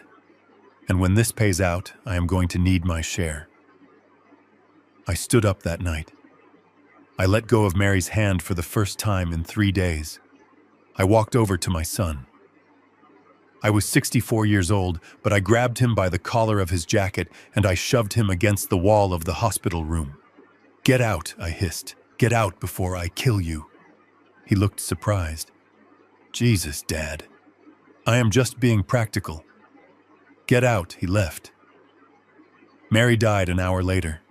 Just me and her. Brandon never came back to say goodbye. He came back the next week for the funeral, asking if the check had arrived yet. I came back to the present. The pounding on the door had stopped. The rain was the only sound now. I checked the monitor. They were walking back to the car. Vanessa was gesturing wildly, screaming at Brandon. Brandon kicked the tire of his car. They looked like what they were.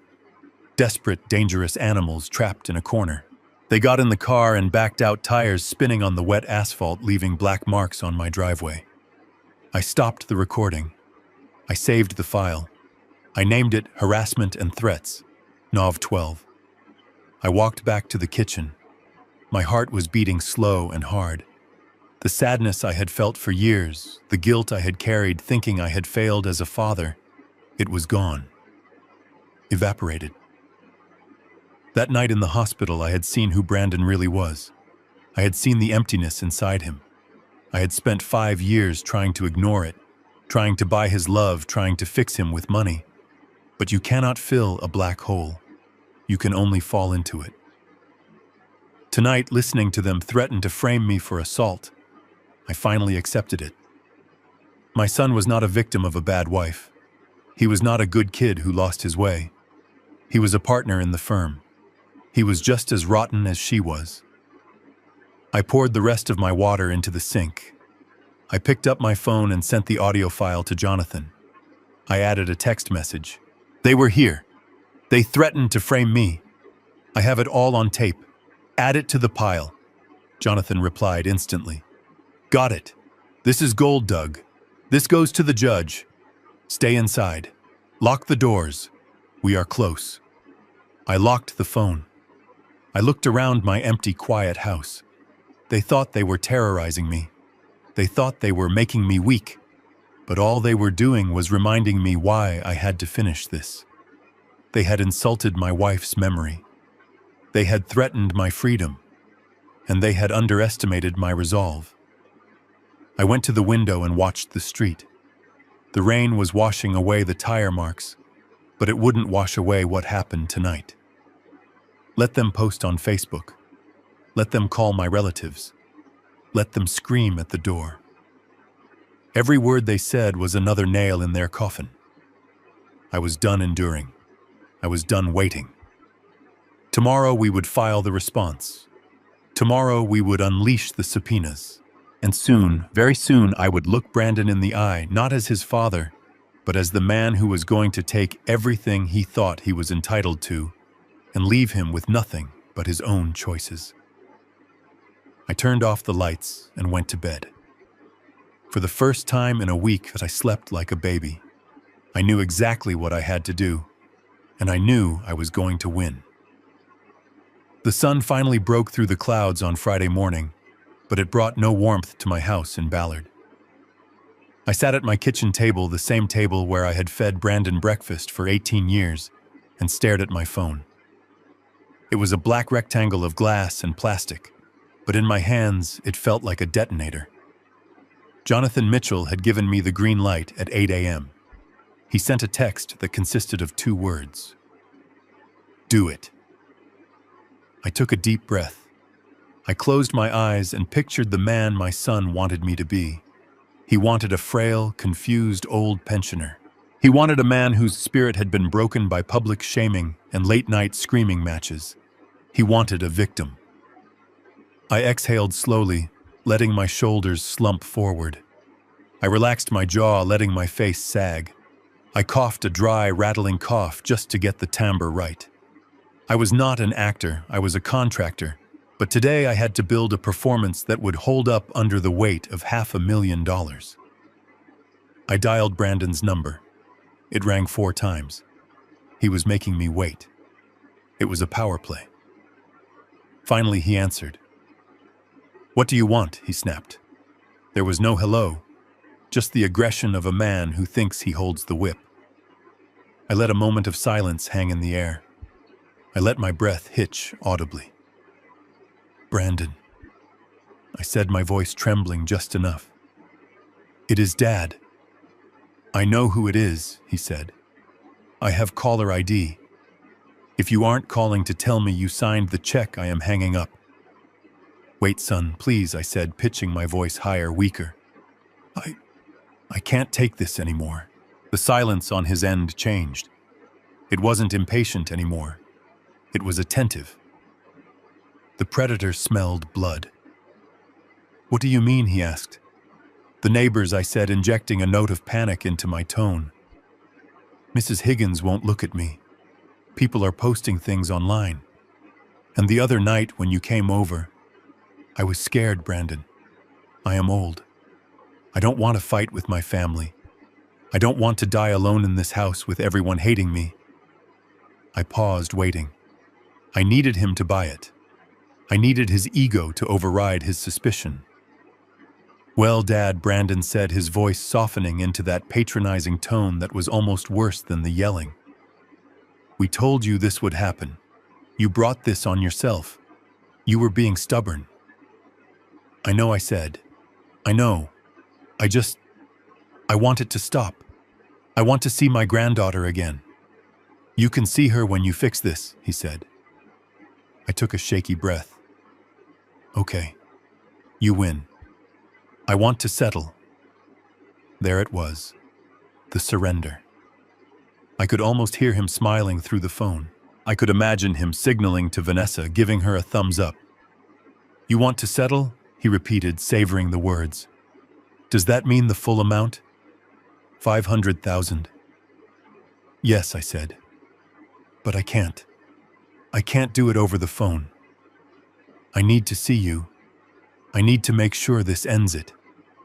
I need to know you won't ask for more. We can meet, Brandon said quickly. Today. Come to my lawyer's office. Alvarez. You know where it is. I hesitated, playing the part. I don't like lawyers, son. Can't we just meet at the house? No, Brandon said sharply. We do this officially. We sign the papers, you hand over the check, and then we drop the lawsuit. Noon. Don't be late. And Dad, yes. Don't bring that shark Mitchell. If I see him, I am walking out, and we are going back to Facebook. I won't, I lied. I will come alone. Just me. Good. See you at noon. He hung up. I lowered the phone and straightened my back. The old man vanished. The tremor in my hands stopped.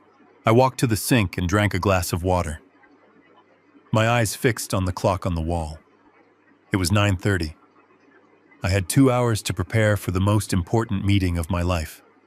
I went to the bedroom and opened the bottom drawer of my dresser. Underneath a stack of winter socks was a small velvet pouch. I took it out. Inside was a digital recorder no bigger than a pack of gum. It was high-tech, something Chen, the investigator, had couriered over the night before. It has a 12-hour battery life, Chen had told me. It picks up a whisper from across the room. Just don't put it near your keys or your change. The clinking ruins the audio. I pressed the small button on the side. A tiny red light blinked once, then vanished. It was recording. Testing 1, 2, 3, I said to the empty room. Brandon Bennett is a thief. I played it back. My voice was crystal clear. I put on my clothes. I didn't wear a suit. A suit implies business. A suit implies power. I put on a pair of tan slacks that were slightly too loose, and a beige cardigan that Mary had bought me 10 years ago. It had a small coffee stain near the hem. I looked in the mirror. I looked harmless. I looked like a grandfather who feeds ducks in the park and forgets where he parked his car. I slipped the recorder into the inside pocket of the cardigan. I taped it down with a strip of electrical tape so it wouldn't slide or fall out if I moved too quickly. I checked the profile in the mirror. Invisible. Then I went to my desk. I took out my checkbook. I wrote a check. Pay to the order of Brandon Bennett. Amount $500,000 and 00-100. I signed it.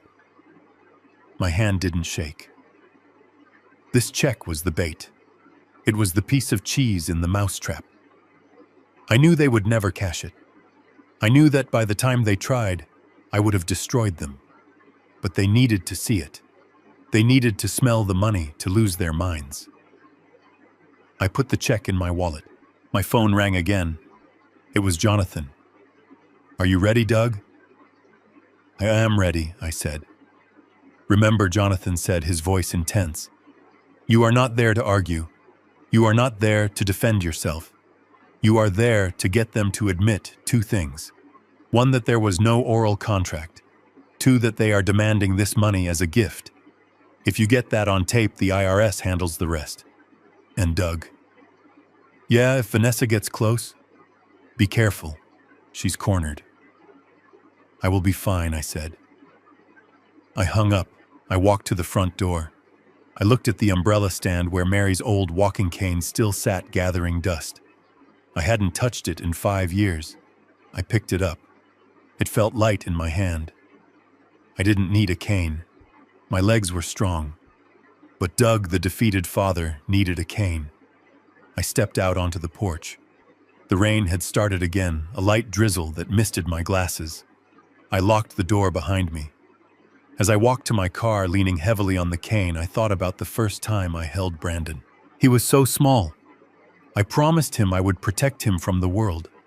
I promised him I would teach him to be a good man. I failed at the second part. But today I was going to keep the first promise in a way he would never understand. I was going to stop him from getting away with a crime that would ruin his soul forever. I was going to stop him by taking everything away. I got into the car.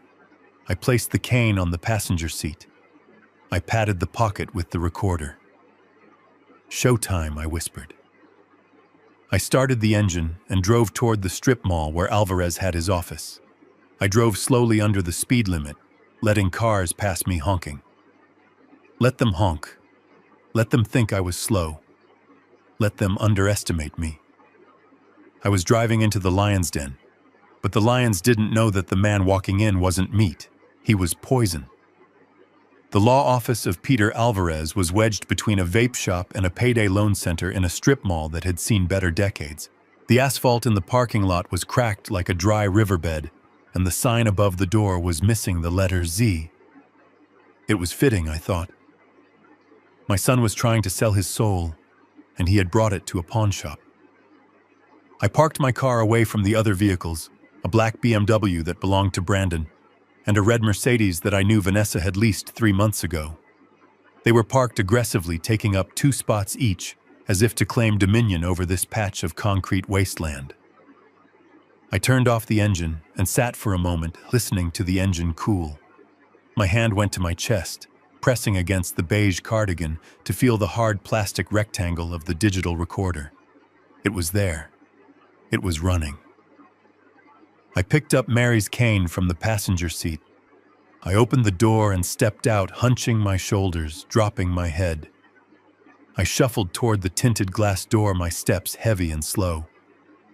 I was not Douglas Bennett, the man who built skyscrapers. I was Doug, the defeated father. I was the prey walking into the cave. The waiting room smelled of stale coffee and desperation. The carpet was a shade of industrial gray that hid stains, but not where, and the magazines on the table were 3 years old. There was no receptionist, just a closed door with a nameplate that hung slightly crooked. I could hear voices inside, angry, urgent whispers. I knocked. The voices stopped instantly. "Come in," a voice shouted. It was Brandon. He didn't sound welcoming. He sounded like a man whose nerves were vibrating like a high-tension wire. I opened the door and stepped inside, leaning heavily on the cane. The office was small, cramped with filing cabinets that wouldn't close properly. Behind a laminate desk sat a man who had to be Alvarez. He wore a suit that was too shiny and a tie that was too wide. He looked like he made his living chasing ambulances and drafting wills for people who owned nothing. Sitting across from him were Brandon and Vanessa. They turned as I entered. Vanessa looked like a queen forced to hold court in a sewer. She was wearing a white blazer and gold jewelry, her face set in a mask of haughty triumph. But underneath the makeup, I saw the tension. Her eyes were darting. Her hands were clenched in her lap. She was terrified. Brandon looked worse. He was pale, sweating despite the air conditioning. He looked at me, and for a second I saw shame. But then he looked at Vanessa, and the shame hardened into resentment. "You are late," Vanessa snapped, not bothering with a hello. "I am on time," I said, my voice raspy and weak. "I drive slow these days." My eyes aren't what they used to be.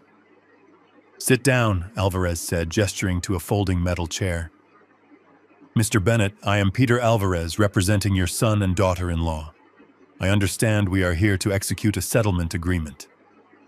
I sat down slowly, making a show of adjusting my bad leg. I placed the cane across my knees. I looked at Brandon. Hello, son, I said softly. Just get on with it, Dad.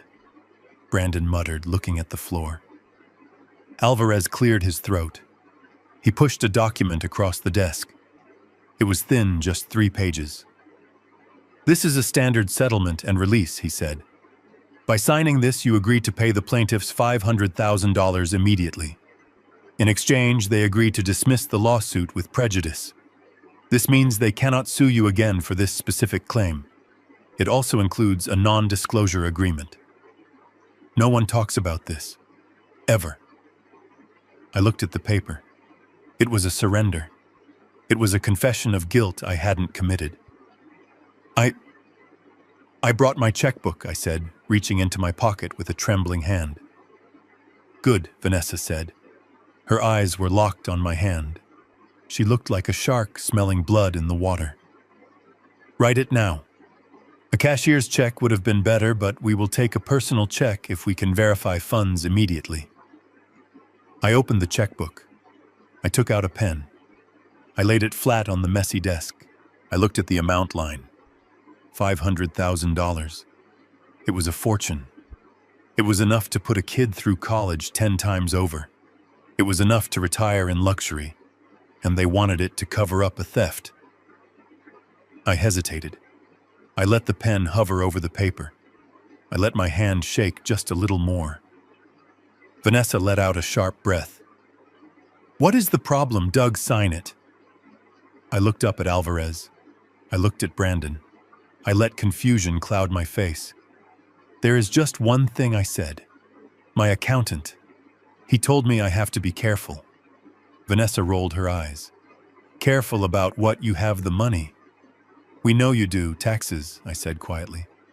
The room went silent. Alvarez frowned. What about taxes, Well, I said, looking at Brandon pleadingly. In the lawsuit, you say this money is for work. You say it is for consulting. For a contract I made with you 10 years ago. Yeah, so Brandon said defensively. I earned it. I nodded slowly. I know, son. I know you think that. But if I write this check as payment for a contract, that is income. Isn't it? I looked at Alvarez. You are a lawyer. You know, if I pay a debt for services rendered, that is taxable income. Brandon will have to declare this on his taxes next year. Federal income tax, state taxes, self-employment tax since he was a consultant. I did the math in my head, letting them see me think. That is, what, 35%, maybe 40. So out of 500,000, the government takes almost 200,000. You only keep 300. I saw the color drain from Vanessa's face. 300,000 wasn't enough. The theft was 312,000 plus interest, plus the legal fees for this shark Alvarez. If they paid taxes, they would still be short. They would still go to prison. Vanessa looked at Brandon. Panic flared in her eyes. They hadn't thought about the taxes.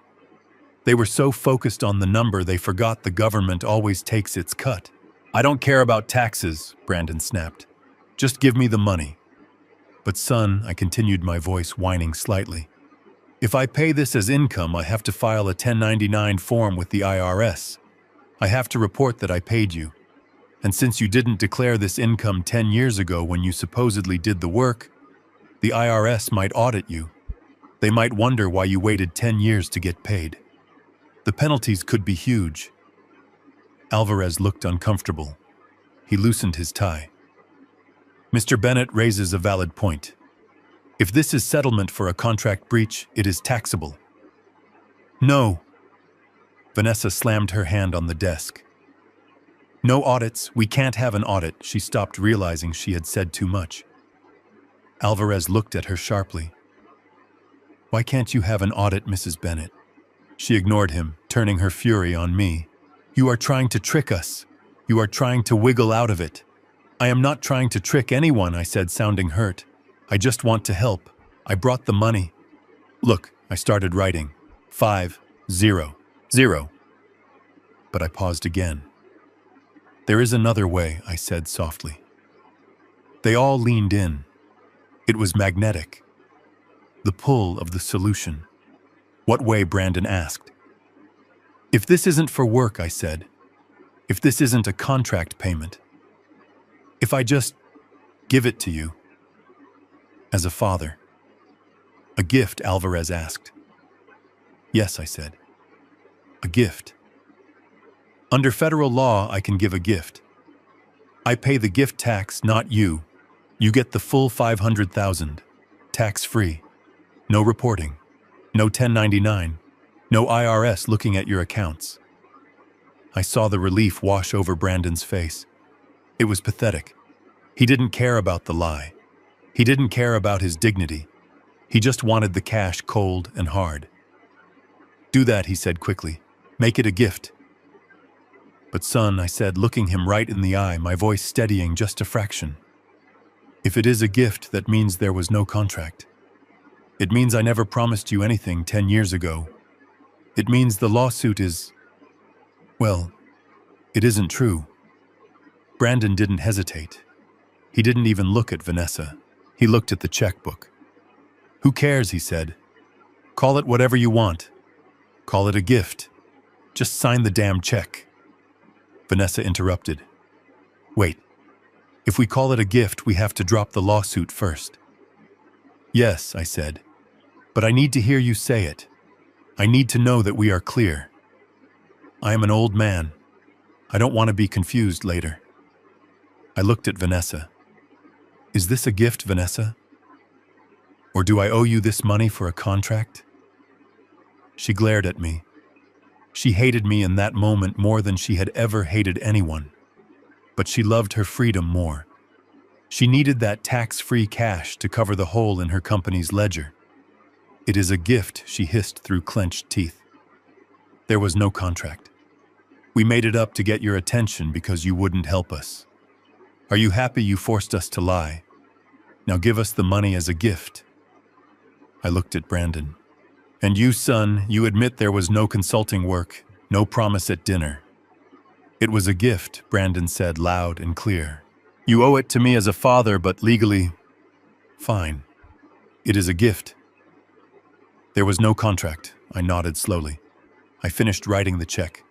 I signed my name at the bottom. Douglas Bennett. I tore it out of the book with a satisfying rip. I held the check in my hand. Vanessa reached for it, her fingers hooked like talons. Alvarez was already uncapping his pen to sign the dismissal papers. Okay, so we are changing the settlement terms to a voluntary gift. I can draft that. I pulled the check back just an inch. So to be clear, I said one last time, you are admitting right now in front of your lawyer that the lawsuit you filed with the court is false, that you perjured yourselves in the complaint, and that you are demanding this money from me right now, or else you will continue to harass me. Just give me the check, Brandon yelled, jumping up.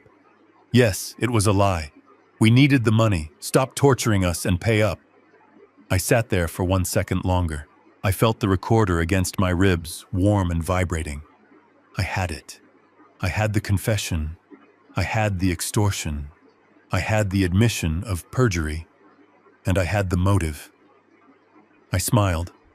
It wasn't the smile of a defeated father. It was the smile of the man who poured the foundation for the Columbia Center. It was a smile of steel. I let the check drop from my fingers. It fluttered to the desk, landing face up. Vanessa grabbed it. She actually snatched it up and pressed it to her chest, closing her eyes in relief. I stood up. I didn't use the cane. I left it leaning against the chair.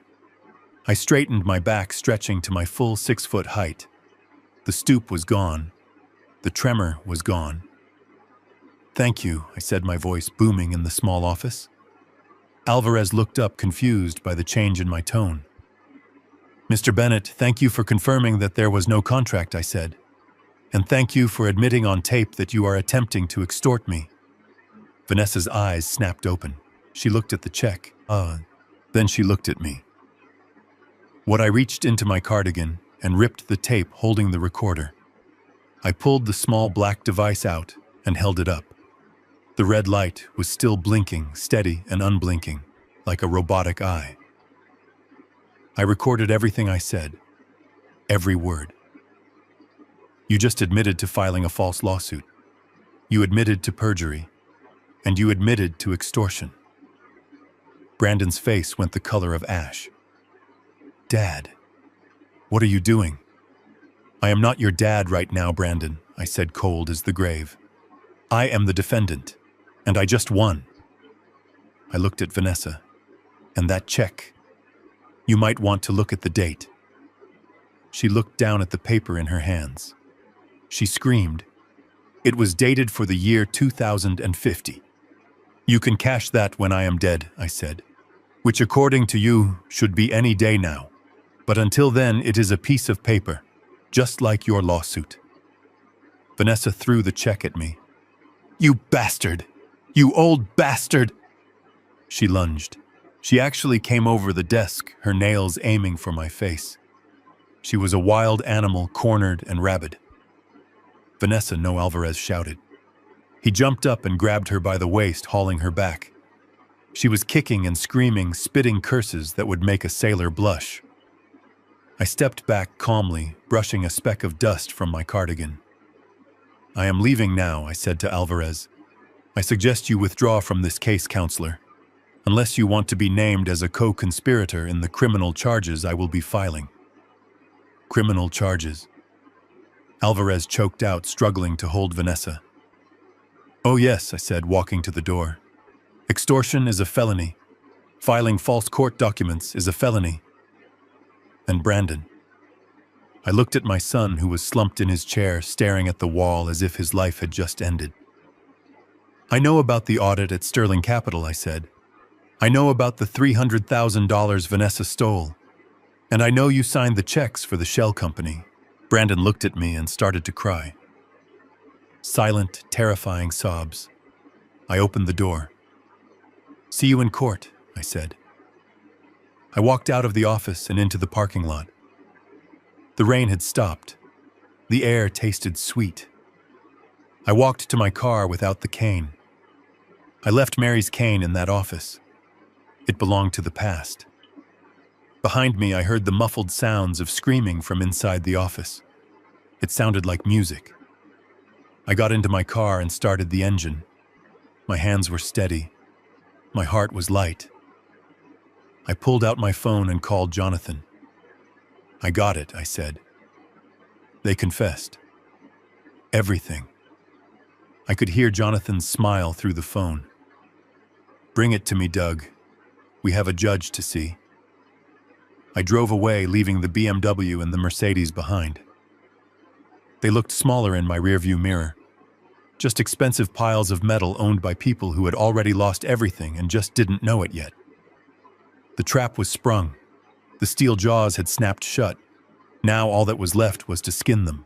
The King County Superior Court smells of floor wax, old paper, and the nervous sweat of people who know they have done something wrong.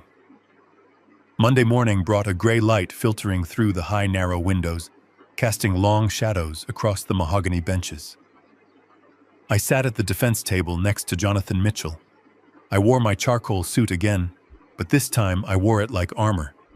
My hands were folded on the table, calm and still. I was not the agitated old man they expected. I was a statue.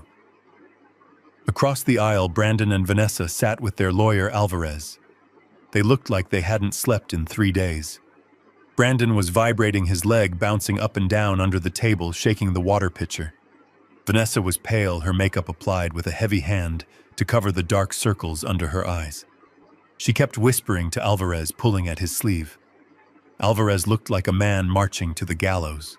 He had tried to withdraw from the case that morning, citing a breakdown in attorney-client communication, but Judge Harrison had denied the motion, stating that it was too late to delay the proceedings. So Alvarez was stuck. He was captaining a sinking ship, and he knew I was the iceberg. The bailiff called the court to order. All rise. Judge Harrison entered. He was a man in his 60s with a face carved from granite and eyes that had seen every lie a human being could invent. He sat down and looked over his spectacles at the two tables. Counsel opening statements. Alvarez stood up. He smoothed his tie, took a deep breath, and began to weave the fairy tale. He walked back and forth in front of the jury, gesturing wildly, trying to inject passion into a corpse of a case. Ladies and gentlemen of the jury, he began, his voice pitching high. This is a case about a promise made by a father to a son, a promise that was broken not out of necessity, but out of spite. He pointed a finger at me. I didn't blink. I didn't look away. I just watched him. Douglas Bennett is a wealthy man, Alvarez continued. He built an empire. But he didn't do it alone. His son Brandon was there. Brandon offered guidance. Brandon offered modern strategies. And 10 years ago, when Mr. Bennett sold that empire for millions, he made a contract. He looked his son in the eye and said, "You have earned 10%. You have earned your share." I listened to the lies, and I felt nothing. No anger, no sadness, just a cold detachment. It was fascinating in a way to see how they had twisted my life into this grotesque parody. Brandon sat there nodding along, playing the part of the victimized prince. He truly believed it. That was the scariest part. He had told himself this lie so many times that it had become his truth. For 10 years, Alvarez said, dropping his voice to a whisper, Brandon waited. He didn't demand. He didn't nag. He trusted his father. But when he finally asked for what was his, Douglas Bennett laughed in his face. He used his wealth as a weapon.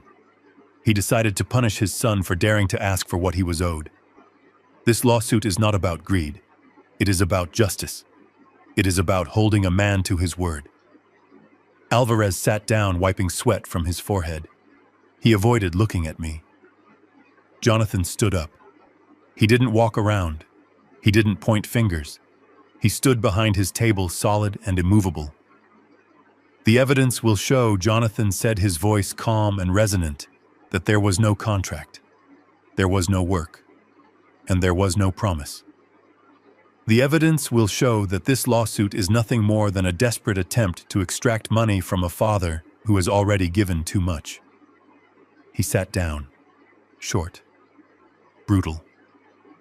Then came the witnesses. This was their ace in the hole.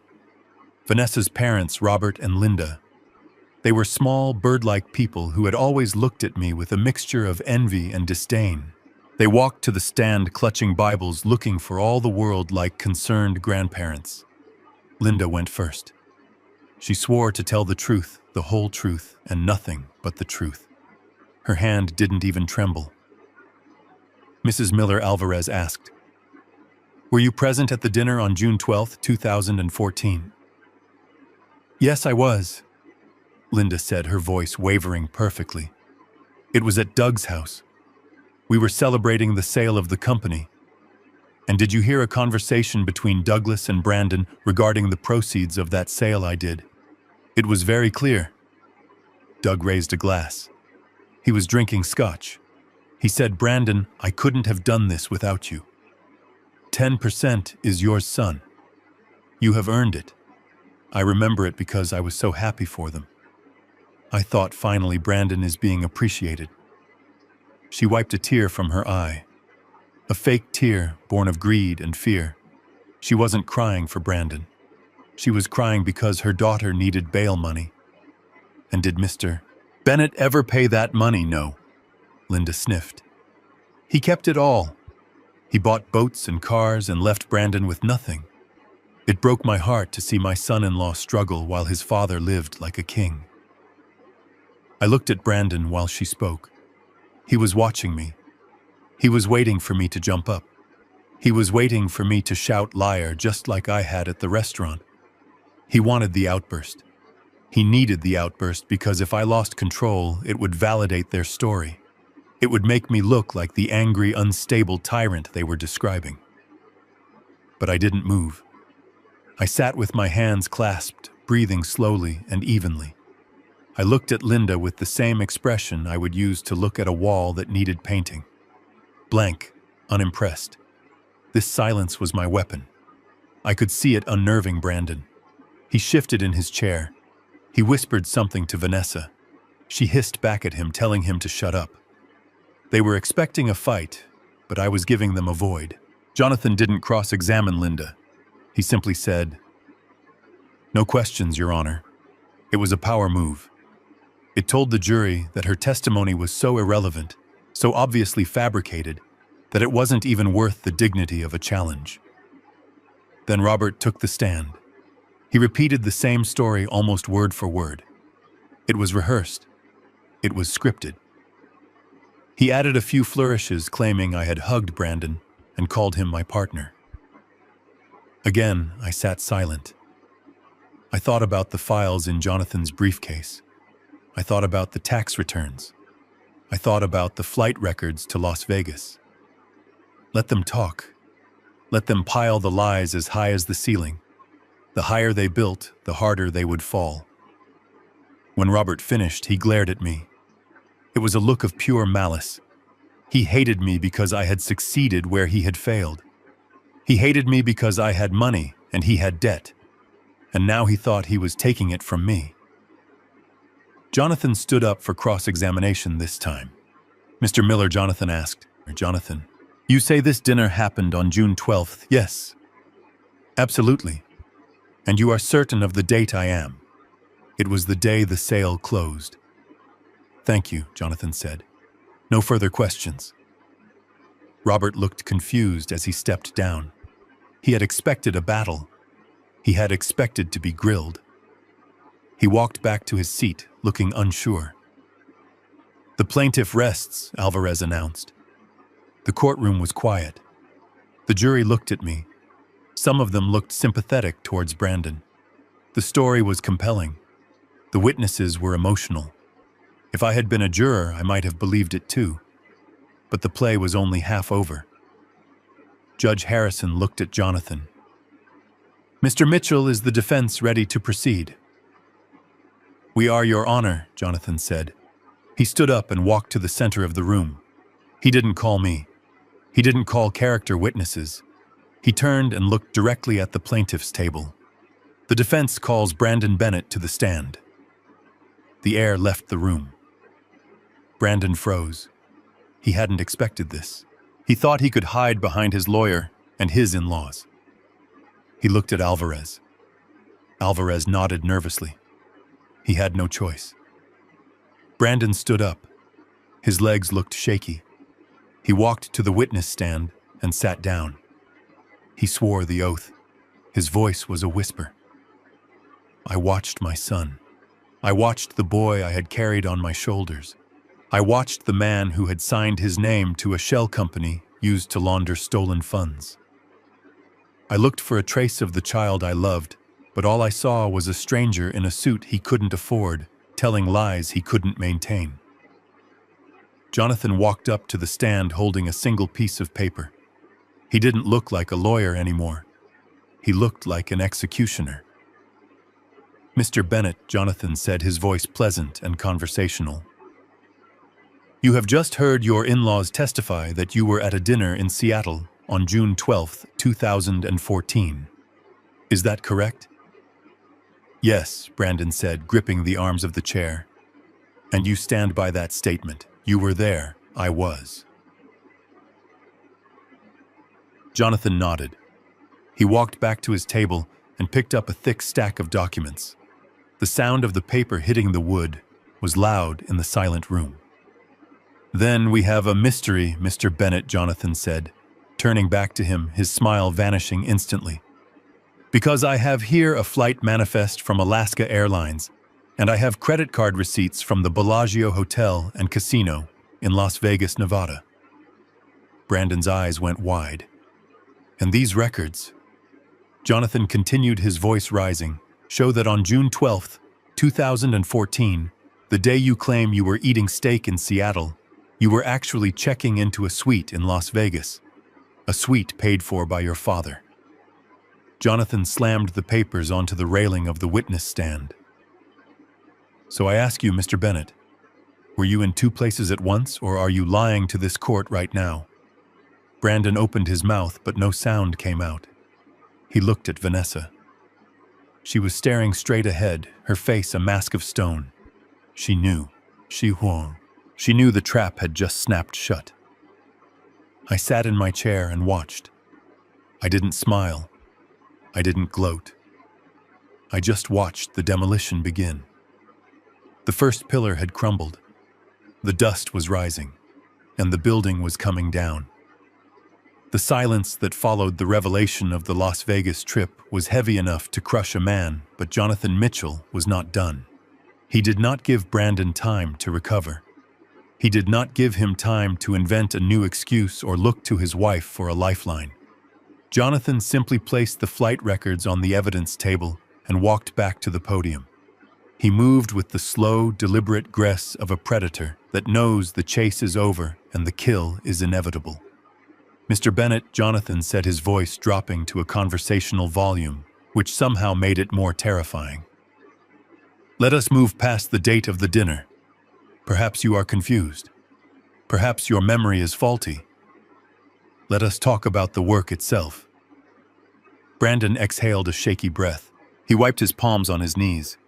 Yes, the work.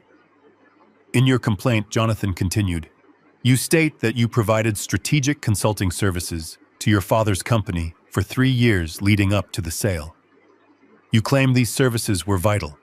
You claim they added significant value to the company. Is that correct? Yes, Brandon said, his voice gaining a little strength. I did. I helped with marketing. I helped with modernizing the bid process. I worked hard. You worked hard, Jonathan repeated. You treated it like a full-time job. It was a full-time job, Brandon insisted. I was there every day. I gave everything to that company. That is why the 10% was promised. It was compensation for sweat equity. I watched from the defense table. I remembered those years. Brandon sleeping until noon. Brandon playing video games in his underwear while I was at the site at 5 a.m. Brandon asking for gas money to go to job interviews he never attended. The audacity of his lie was breathtaking. He wasn't just lying to the court, he was lying to himself. He had rewritten his own history to make himself the hero of a story where he was actually the parasite. Jonathan nodded slowly, as if he agreed. So you were a consultant, a hard-working, essential employee, and you were doing this in 2012, 2013, and 2014. Yes. And you expected to be paid for this work? Eventually, Brandon said. That was the deal. I would get paid when the company sold. Jonathan turned to the jury. He made eye contact with the foreman, a stern woman in a gray cardigan.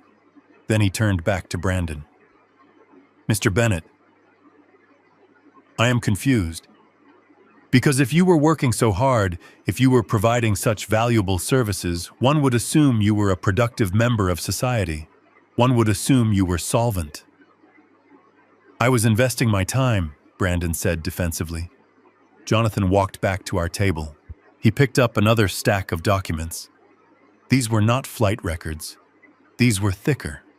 They bore the official seal of the United States Department of the Treasury. I have here your federal tax returns for the years 2012 through 2014, Jonathan said, holding them up. I obtained these through a court order during discovery. Brandon's eyes flicked to the papers, then back to Jonathan. He swallowed hard. Jonathan opened the top file. In 2014, the year of the sale, the year you claim you were working hardest, the year you claim you secured the deal, you reported your total income to the Internal Revenue Service. Do you recall what that number was? I don't have my files with me, Brandon stammered. I do, Jonathan said. He read from the line item. 0. You reported zero income. Brandon licked his lips. Well, like I said, I was waiting for the payout. I didn't get paid cash. Jonathan flipped a page. But that is not all, Mr. Bennett. Because reporting zero income is one thing. But here attached to your return is a form you signed under penalty of perjury. It is an application for unemployment benefits from the state of Washington. The courtroom went deadly still. In this application dated January 2014, Jonathan read, his voice ringing like a bell. You state, and I quote, "I am currently unemployed. I have no source of income. I am actively seeking work, but cannot find any."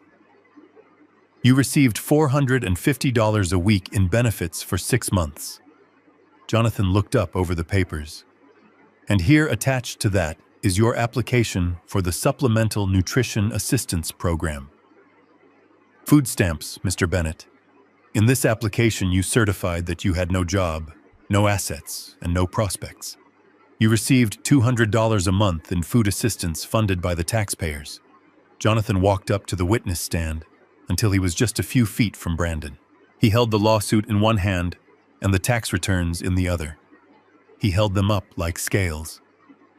So I have a question for you, Mr. Bennett, and I need you to think very carefully before you answer, because the district attorney is going to be reading the transcript of this trial. Jonathan leaned in. In this lawsuit, you swore to this court that you were working full-time as a consultant for your father. In these tax documents, you swore to the federal government that you were unemployed and destitute to receive welfare benefits. He slammed both documents onto the railing. Which one is the lie, Brandon? Were you lying to the government then to steal benefits, or are you lying to this court now to steal from your father? Because you cannot be employed and unemployed at the same time. You cannot be a high-level consultant and a welfare recipient. One of these is perjury. One of these is fraud. Pick one. Brandon looked like he had been punched in the gut. He opened his mouth, but no sound came out. He looked at the judge. He looked at Alvarez. Alvarez had his head in his hands. There was no objection coming. There was no lifeline. I, Brandon stuttered. Answer the question! Jonathan roared, his voice suddenly filling the room with the force of a thunderclap. Were you working, or were you not? I was working, Brandon cried out, tears starting to form in his eyes. I was helping him then. You committed federal welfare fraud, Jonathan said coldly. You stole from the taxpayers. You signed a false government document. Is that what you are telling this jury, that you are a welfare cheat? No, I didn't. Or Jonathan cut him off, or did you do no work at all? Did you sit on your couch for 3 years while your father built his legacy? And did you file this lawsuit just because you felt entitled to money? You never earned, Brandon looked at Vanessa. He was begging her with his eyes to tell him what to say. But Vanessa was staring straight ahead, her face a mask of stone. She had detached. She was cutting the dead weight. She knew the ship was going down, and she wasn't going to hold his hand while he drowned. I don't know, Brandon whispered. I don't know what you want me to say. I want the truth, Mr. Bennett, Jonathan said, stepping back. But I think we already have it. Jonathan turned to the judge. Your Honor, the defense moves to admit these tax returns into evidence. They clearly demonstrate that the plaintiff has a history of making false statements under oath for financial gain. His credibility is non-existent. Judge Harrison was looking at Brandon. The judge's face was terrifying. It was not the face of an impartial arbiter anymore. It was the face of the law offended. He looked at Brandon with eyes that were hard and sharp like flint. He looked at him with the disgust one reserves for something stuck to the bottom of a shoe. Mr. Bennett, the judge, said, his voice low and dangerous. You are in my courtroom. You are under oath. You have just admitted to filing contradictory statements to 2 different branches of the government. Do you understand the gravity of your situation? Brandon nodded mutely. He was shaking now. A visible tremor that started in his hands and shook his shoulders. "You are not just losing a lawsuit, son," the judge said. "You are confessing to a crime. I suggest you consult with your attorney immediately before you say another word that puts you in federal prison." Alvarez stood up his chair, scraping loudly against the floor. "Your Honor, I request a recess. My client needs a moment," denied Judge Harrison barked. "You had 10 years to prepare for this moment, counselor. You filed this suit. You brought this man into my court. We are going to finish this." Jonathan looked at me. He gave me a barely perceptible nod. The demolition was almost complete. The structure was buckling. The supports were gone. Brandon sat in the witness chair, a broken man exposed as a liar and a cheat in front of the world. He had tried to frame me as a villain, but he had painted himself as a criminal. I looked at him and I felt nothing but a cold, hollow ache. This was my son. This was the boy I taught to fish. And now here he was testifying to his own corruption because he was too greedy to work and too stupid to cover his tracks. Jonathan turned back to the witness stand.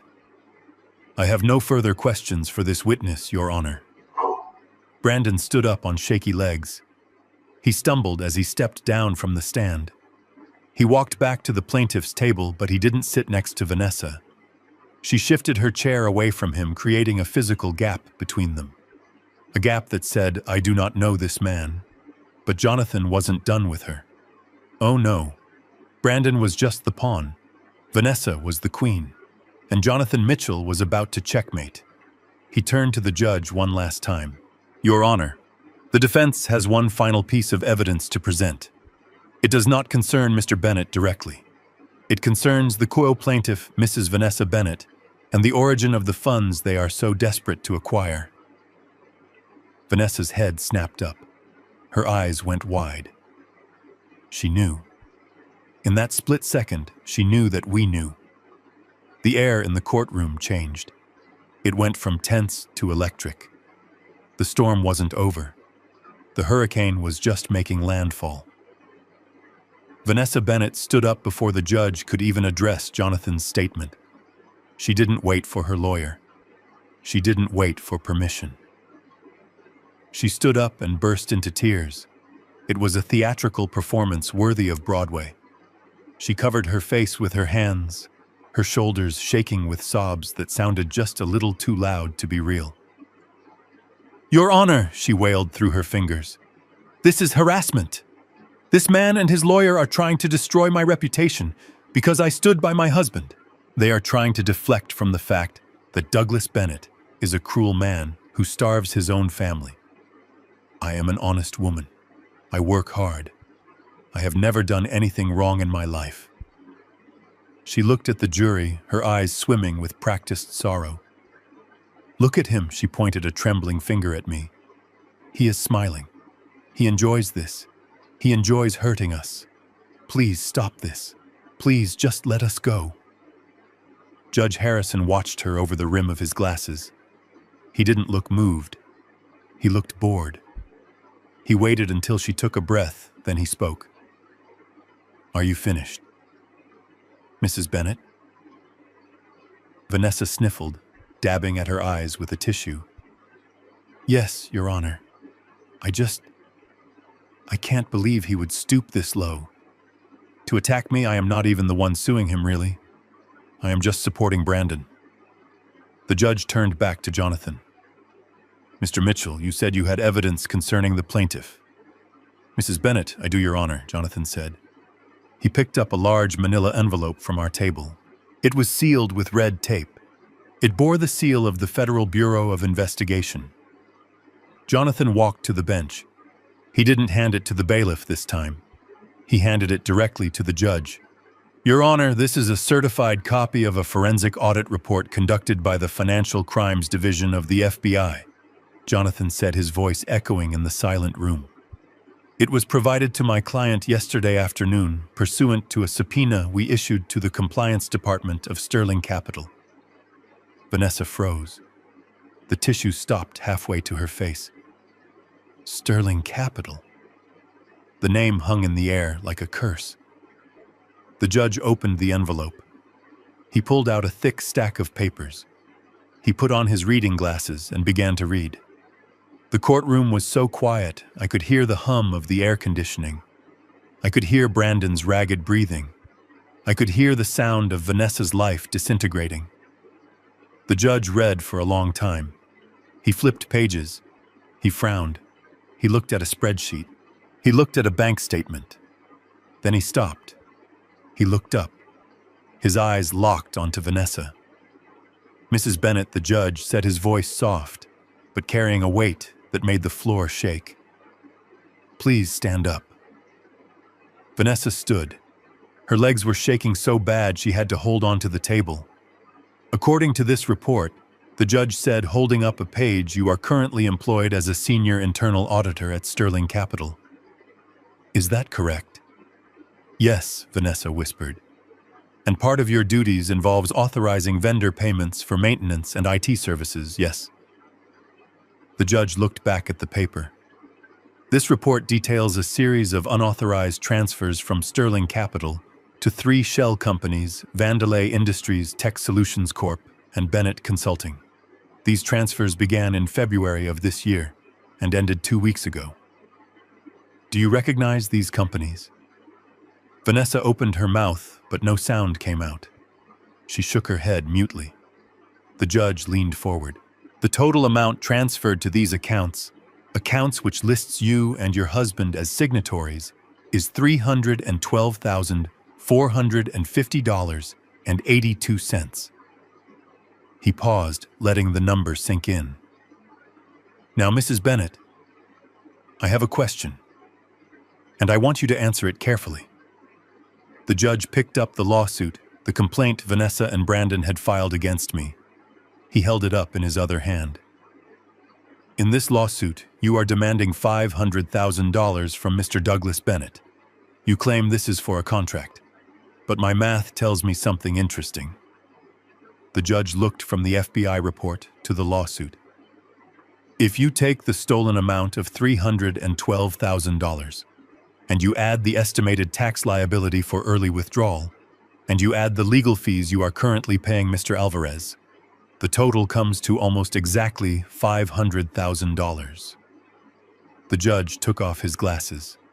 "So, Mrs. Bennett, is it a coincidence that the amount you are demanding from your father-in-law matches down to the penny the amount you need to pay back the money you embezzled before the audit starts next week?" The question hit her like a physical blow. Vanessa swayed. She grabbed the edge of the table. I didn't... It's a mistake." "It is not a mistake," the judge thundered. "It is a Ponzi scheme built on a family tragedy. You stole from your employer. You got caught. And instead of facing the music, you decided to extort an innocent man to cover your tracks. You used this court as a weapon to launder stolen money." Vanessa looked at Brandon. "Help me," she mouthed. But Brandon was staring at the table. He was gone. He had checked out. The judge pressed a button on his bench. A red light flashed near the door. The doors at the back of the courtroom burst open. 3 men in dark suits walked in. They moved with the heavy purpose of law enforcement. They weren't bailiffs. They were U.S. Marshals. Vanessa Bennett. One of the marshals said, his voice booming, "You are under arrest for wire fraud, embezzlement, and money laundering." Vanessa screamed. It was a high, thin sound of pure terror. "No. You can't. I am innocent. It was him. It was Brandon." She pointed at her husband. "He made me do it. He has gambling debts. He forced me to steal it." Brandon's head snapped up. "You liar!" he shouted, jumping to his feet. "You told me it was a bonus. You told me it was safe." The marshals didn't care who started it. They grabbed Vanessa. They pulled her arms behind her back. The sound of handcuffs ratcheting shut was the loudest thing in the room. Click, click, click. "Brandon Bennett," the marshal said, turning to my son. "You are also under arrest for conspiracy to commit fraud and money laundering. Stand up and put your hands behind your back." Brandon looked at me. His eyes were wide, filled with tears. "Dad," he whimpered. "Dad, please. Tell them. Tell them I didn't know." I looked at him. I looked at the man who had sued me, the man who had threatened to frame me, the man who had signed his name to a crime and then tried to sell me out to pay for it. I stood up slowly. I buttoned my jacket. I looked him right in the eye. "You knew, Brandon," I said, my voice steady. "You signed the checks. You spent the money. And you tried to destroy me to keep it. Dad, please help me." I turned to Jonathan. "Let's go," I said. The marshals hauled them away. Vanessa was kicking and screaming, cursing my name, cursing the judge, cursing the world. Brandon was sobbing, his legs dragging as they pulled him out the side door. The courtroom was in chaos. The jury was whispering furiously. Vanessa's parents were sitting in the front row, pale as ghosts, looking like they were about to faint. The judge banged his gavel, "Order, order." He looked at me. "Mr. Bennett," I turned back. "The court apologizes," the judge said. "This case is dismissed with prejudice, and I will be recommending that the district attorney look into perjury charges for the witnesses who testified today." He glared at Vanessa's parents. They shrank into their seats. "Thank you, Your Honor," I said. I walked out of the courtroom. The hallway was quiet. The air was cool. I walked to the window and looked out at the city. The rain had stopped. The sun was shining on the Sound, turning the water to silver. I felt a hand on my shoulder. It was Jonathan. "It is done," he said. I nodded. "It is done. They are gone, Doug. They are going away for a long time. Federal guidelines for that amount, plus the conspiracy, plus the perjury. Vanessa is looking at 10 years minimum. Brandon maybe 5 if he flips on her. But they are done." I looked at my reflection in the glass. I looked older, tired, but I looked free. "Did I do the right thing, Jonathan?" I asked. Jonathan stood next to me, looking out at the city. "They were going to kill you, Doug," he said. "Maybe not with a gun, but they were going to kill your spirit. They were going to put you in a home and drain you dry. They were going to erase you. You didn't just save your money. You saved your life." I took a deep breath. It tasted like freedom. "Come on," I said. "I want to buy you a drink." We walked to the elevator. I didn't look back at the courtroom. I didn't look back at the door where my son had been dragged away in chains. That part of my life was over. The demolition was complete. The rubble was cleared. Now it was time to build something new. The silence in the courtroom after the doors closed was the loudest sound I had ever heard. It was not the silence of peace. It was the silence of a battlefield after the artillery stops firing. The air still smelled of ozone and destruction. I sat there for a long time, staring at the empty defense table where my son had sat just minutes before. The wood was scratched. I wondered if he had done that with his fingernails in those final desperate moments. Jonathan Mitchell packed his briefcase. He did not rush me. He knew that even though we had won, I had just watched my only child be dragged away in chains. It is a strange thing to amputate your own heart to save your life. You know it was necessary. You know the limb was gangrenous, but you still feel the phantom pain. When we finally left the courthouse, the reporters were waiting. They shouted questions about the fraud, about the embezzlement, about the family betrayal. I did not answer them. I put on my sunglasses and walked to my car. I drove home to the empty house in Ballard, and for the first time in 40 years, I did not check the messages on the answering machine. I unplugged the phone, I locked the door, and I slept for 14 hours. The sentencing hearing happened 3 months later. I did not go. Jonathan went in my place. He called me afterwards. 10 years for Vanessa, he said, his voice sounding tinny over the phone line. Federal prison, no parole. The judge threw the book at her. He called her a predator who used the legal system as a weapon. I asked, staring out at the rain in my backyard. 5 years, Jonathan said. Conspiracy to commit wire fraud, money laundering, and perjury. He tried to cry on the stand, Doug. He tried to say he was a victim. The judge didn't buy it. He said Brandon was the beneficiary of the crime, and his tears were just regret for getting caught. 5 years. My son would be 43 when he got out. He would have a felony record. He would have nothing. What about the girl, I asked? My granddaughter, she is with Vanessa's sister in Portland, Jonathan said. The court deemed Vanessa's parents unfit due to their perjury admission. We set up the trust like you asked. It pays for her school and her clothes directly. No cash to the guardians. She will be taken care of. Good, I said. Thank you, Jonathan. Is there anything else, Doug? Do you want to send a message to Brandon? I looked at the empty hallway of my house. I looked at the spot where he stood when he was 5 years old, showing me a drawing he made.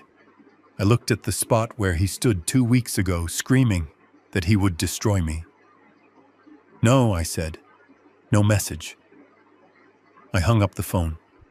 I looked around the house. It was a good house. I had built the deck myself. I had reinforced the foundation after the earthquake in 2001. But now it felt like a museum of failures. Every room held a ghost. The kitchen where I fed him. The living room where we watched football. The driveway where I taught him to drive. I could not live here anymore. This house was a monument to a life that didn't exist. It was a monument to a father who thought his love was enough. I called a real estate agent the next morning. Not the one who had witnessed the scene at the office, but a new one. I told her I wanted to sell, as is, quick closing. Quick. I didn't care about the price. I just wanted out. The market in Seattle is crazy. The house sold in 3 days to a young couple from California who worked for Amazon. They loved the vintage charm. They didn't know that the walls had absorbed decades of lies. I packed one suitcase. I took my clothes. I took my tools. I took the photo of Mary. I left everything else. The furniture, the books, the dishes. I left Brandon's childhood trophies in a box in the garage. Let the new owners throw them away. I couldn't do it. I got in my car and I drove east. I drove until the rain stopped. I drove until the mountains turned into plains, and the plains turned into swamps, and finally the swamps turned into ocean. Florida is different. The light is different. It is bright and hard, and it leaves no shadows for secrets to hide in. I bought a small condo in a community called Pelican Bay. It is a place for people like me. People who have finished their work. People who have stories they don't tell. I bought a boat. It is a 24-foot center console. Nothing fancy. Just enough to get me out onto the Gulf where the water is blue and the horizon is endless. I named her the Mary D. 6 months passed. The silence in my head finally started to match the silence of the ocean. I made friends. There is a man named Frank who lives 2 doors down. He used to be a cop in Chicago. We don't talk about our families. We talk about fishing. We talk about the tides. We talk about how to fix a carburetor. It is a good friendship. It is honest. I stopped looking over my shoulder. I stopped expecting a sheriff at my door. The knot of anger in my chest began to loosen, replaced by a calm that felt like the surface of the water on a still morning. Then the letter came. It was a Tuesday. I had just come back from the marina. The sun was setting, painting the sky in violent shades of orange and purple. I opened my mailbox. There, amongst the flyers for grocery stores and the electric bill, was a plain white envelope. It had a stamp from a correctional facility in Oregon. The return address was a number. Inmate 89402. I stood there in the warm Florida breeze and felt a chill go through me. It was not fear, not anymore. It was just a cold recognition.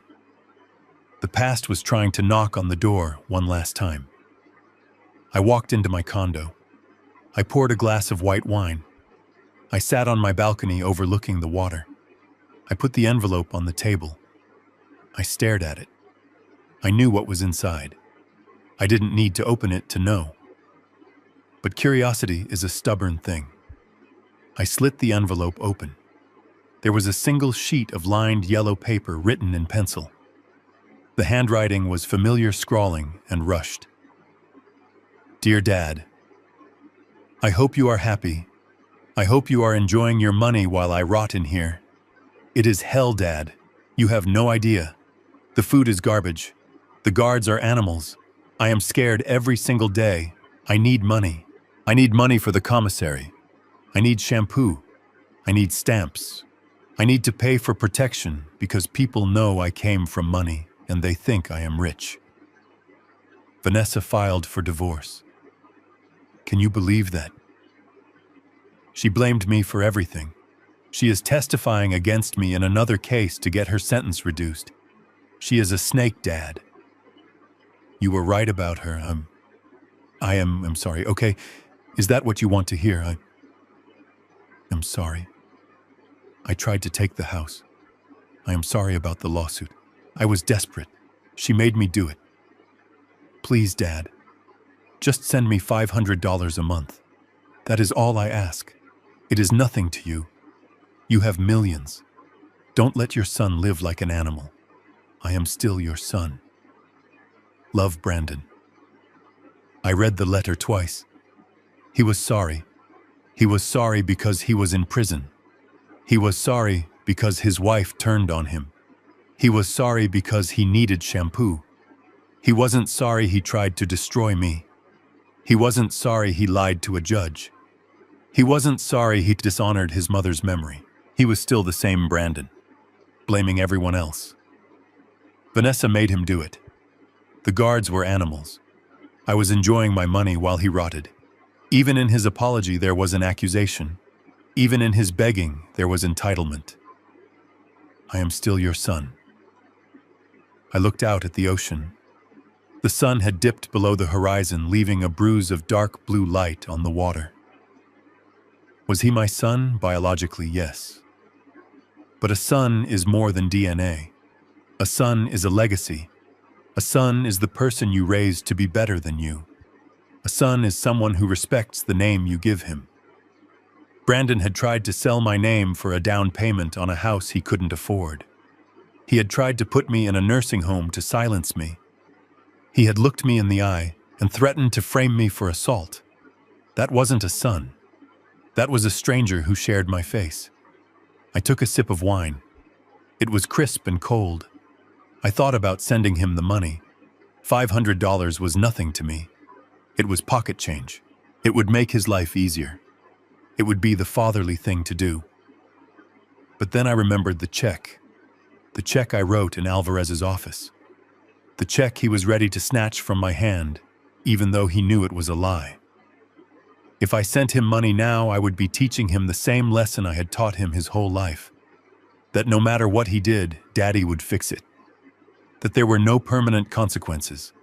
That he could try to kill the king, and if he missed, the king would still pay for his lunch. No, I was done teaching. The curriculum was finished. The final exam had been graded. He wanted money for protection. He should have protected his integrity. He wanted shampoo. He should have kept his nose clean. I stood up. I walked to the railing of the balcony. The tide was going out, pulling the water away from the shore, cleaning the sand. I took the letter in both hands. The yellow paper felt flimsy. I didn't tear it angrily. I didn't bunch it up in a fist. I tore it slowly, methodically, once down the middle, then again, until the words were just fragments of graphite on yellow confetti. I held my hands over the railing. I opened my fingers. The wind caught the pieces. They fluttered down like dead leaves, spiraling into the dark water below. I watched them hit the surface. They floated for a second, and then the current took them. They drifted away into the dark, swallowed by the Gulf of Mexico. I didn't feel guilty. I didn't feel sad. I felt light. I went back inside and sat down. I picked up my phone. I blocked the number for the correctional facility. Then I poured another glass of wine. I am Douglas Bennett. I am 69 years old. I have no wife. I have no son. I have a boat named after the woman I loved. I have a bank account that is secure. And I have the silence. The beautiful, expensive silence of a man who owes nothing to anyone. I took a drink. It tasted like victory. And tomorrow I was going fishing. We often confuse parental love with endless sacrifice, believing we must give until we are empty to prove our devotion. But I learned the hard way that shielding a child from every consequence doesn't help them. It only teaches them to hold the knife that eventually stabs you. My son didn't need my money. He needed the accountability I denied him by always fixing his mistakes. True peace isn't found in a bank account, but in the courage to cut toxic ties even when they share your blood. Sometimes the only way to save yourself is to let others face the ruin they created. If you believe that dignity is worth more than any relationship built on greed, hit that like button and subscribe to the channel for more stories of justice served.